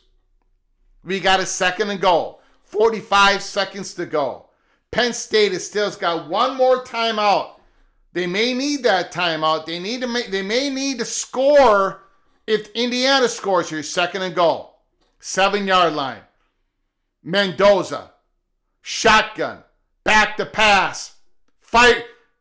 Oh, incomplete. He was hit while being thrown. Indiana, throw the bubble screen. I know the bubble screen doesn't work as well when you're deep in the red zone because everybody's more condensed. But Penn State is sending everybody. They're sending everybody. Or, if you're not going to run the quarterback draw, if you're not going to run the bubble screen, you've got to roll Mendoza out. Roll Mendoza out. Roll him out. Roll him out. 3rd and goal. Roll him out. They're not rolling him out. They're not rolling him out. Oh my gosh! Did his foot get in? Oh my Cooper! Is his foot in?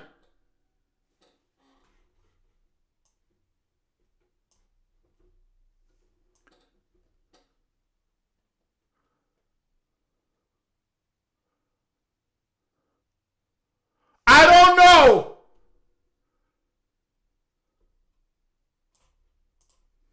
Oh my God! Oh my God! Oh my God!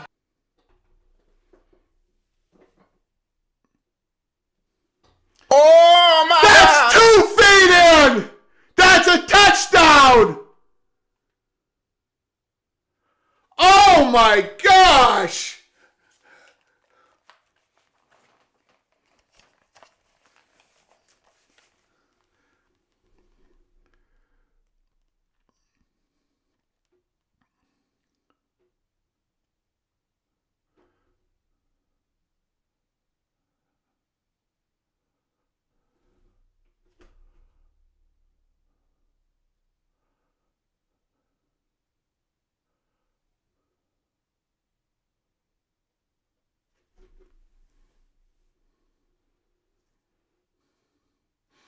There's 36 seconds left to go in the game.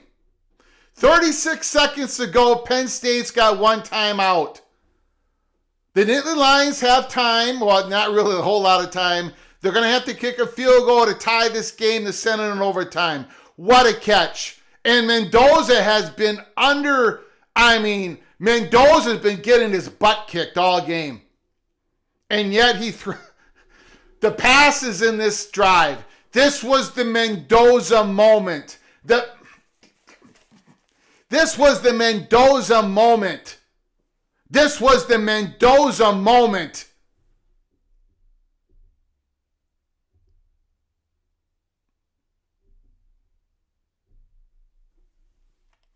He's in.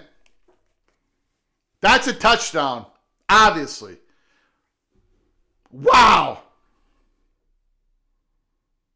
What a play.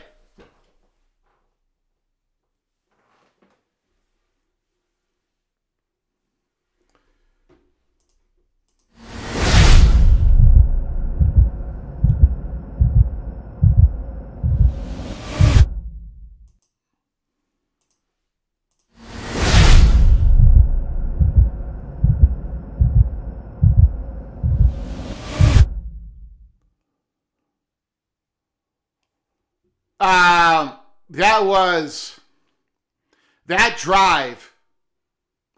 Mendoza was under the heat the whole drive. That drive, those throws, that catch by Becker, that catch by Cooper, that catch by that Gregowski guy, 37. They're doing this without Elijah Surratt. Unbelievable catch. You've got to push him out harder than that, young man. Wow!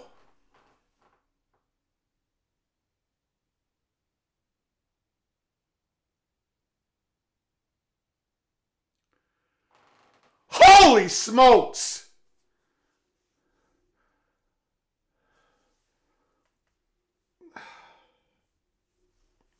All right, game's not over. Game's not over. 36 seconds to go. We are going to be with you until the end of this football game. Thank you, everybody, for joining us. If you haven't done it yet, please subscribe to our channel. Get yourself, open up those notifications, smash the like button if you've liked our content today. Please smash before you leave. 27-24, Indiana. This was not our top game. We did an Indiana game a couple of weeks ago. Indiana does a squib kick. I don't know. Was that the right call to do a squib kick 35 seconds to go. Penn State has a timeout. Was that the correct call?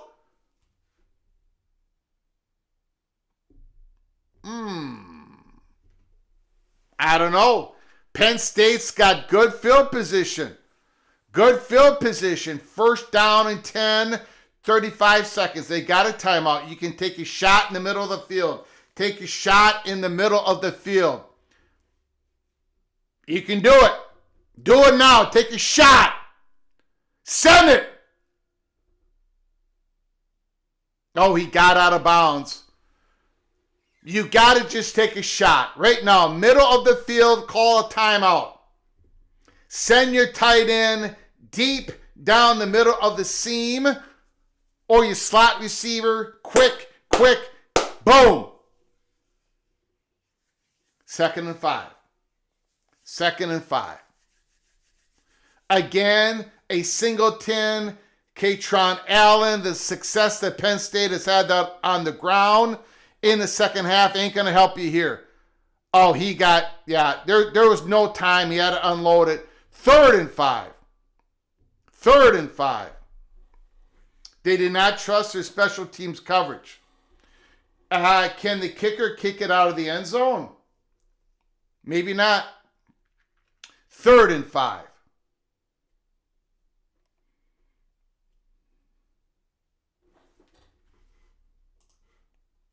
Again, congratulations to the Red Raiders, 29-7. Congratulations to the Buckeyes. They're up by 24. Ole Miss is up by 42. This is the only top team right now, top 25 team currently that has adversity, Indiana, but they did score the touchdown to take the lead. Penn State's got the football. 20 seconds to go. They've got a timeout. They've got to... No, you can't call a timeout there. No, you got to run up and spike it. You can't call a timeout there. Nah. You got it. You got to make the signal to spike it. No. Not a good call, coach. You got to tip your cap to Penn State, however. Big time football game by a big time football program that has struggled this year. Mightily struggled this year.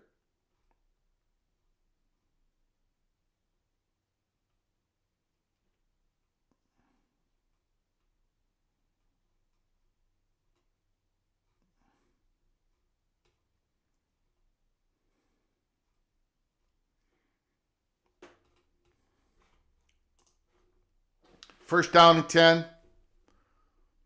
Back to pass. Out of bounds. It was offsides on Indiana. Offsides on Indiana. Penn State's going to pick up a 5 yards here.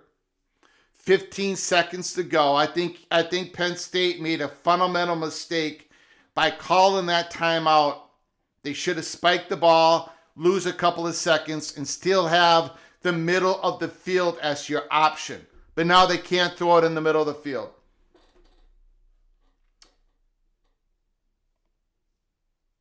There's 15 seconds on the clock. 15 seconds on the clock. 1st and 5. Indiana's 48-yard line.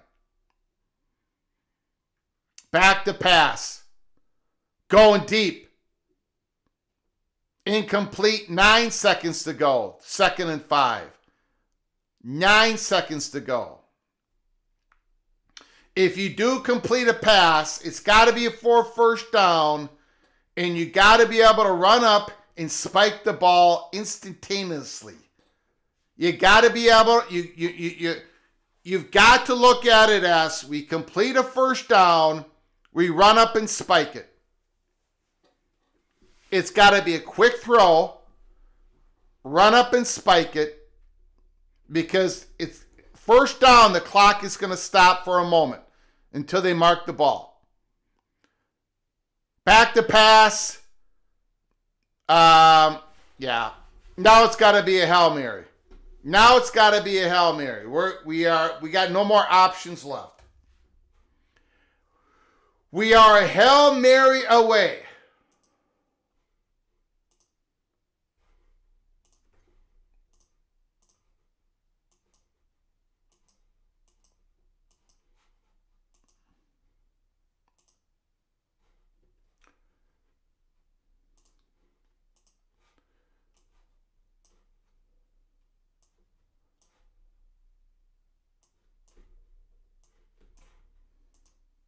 Back to pass. He unloads it. It's deep. Incomplete. The Indiana Hoosiers have survived. Indiana 27, Penn State 24 on incredible passes, incredible plays by Mendoza and the wide receivers. The last drive of this football game. Holy smokes. Wow, Indiana should be ranked number 1 now. I don't think so. The Buckeyes should be number 1. But for those who want to take a shot at Indiana, go ahead. They were playing against a team that still has a lot of studs on that team, Penn State, especially on defense, and they showed out. And Indiana does not have they don't have their best football player. But they're going to get him back real soon. He was a game-time decision. Indiana wins again, 27-24. Thank you for the $2 hotta, Christopher Hooter. What a game. What a game. What a game. Holy smokes. Wow. Wow. Well, again, guys, I want to thank you for joining us here at Peek Around the Corner. Please subscribe, smash the like button if you liked our content today. I do appreciate it. We always have a great time watch party. Sometimes we have to switch the game. TCU 29, BYU 7.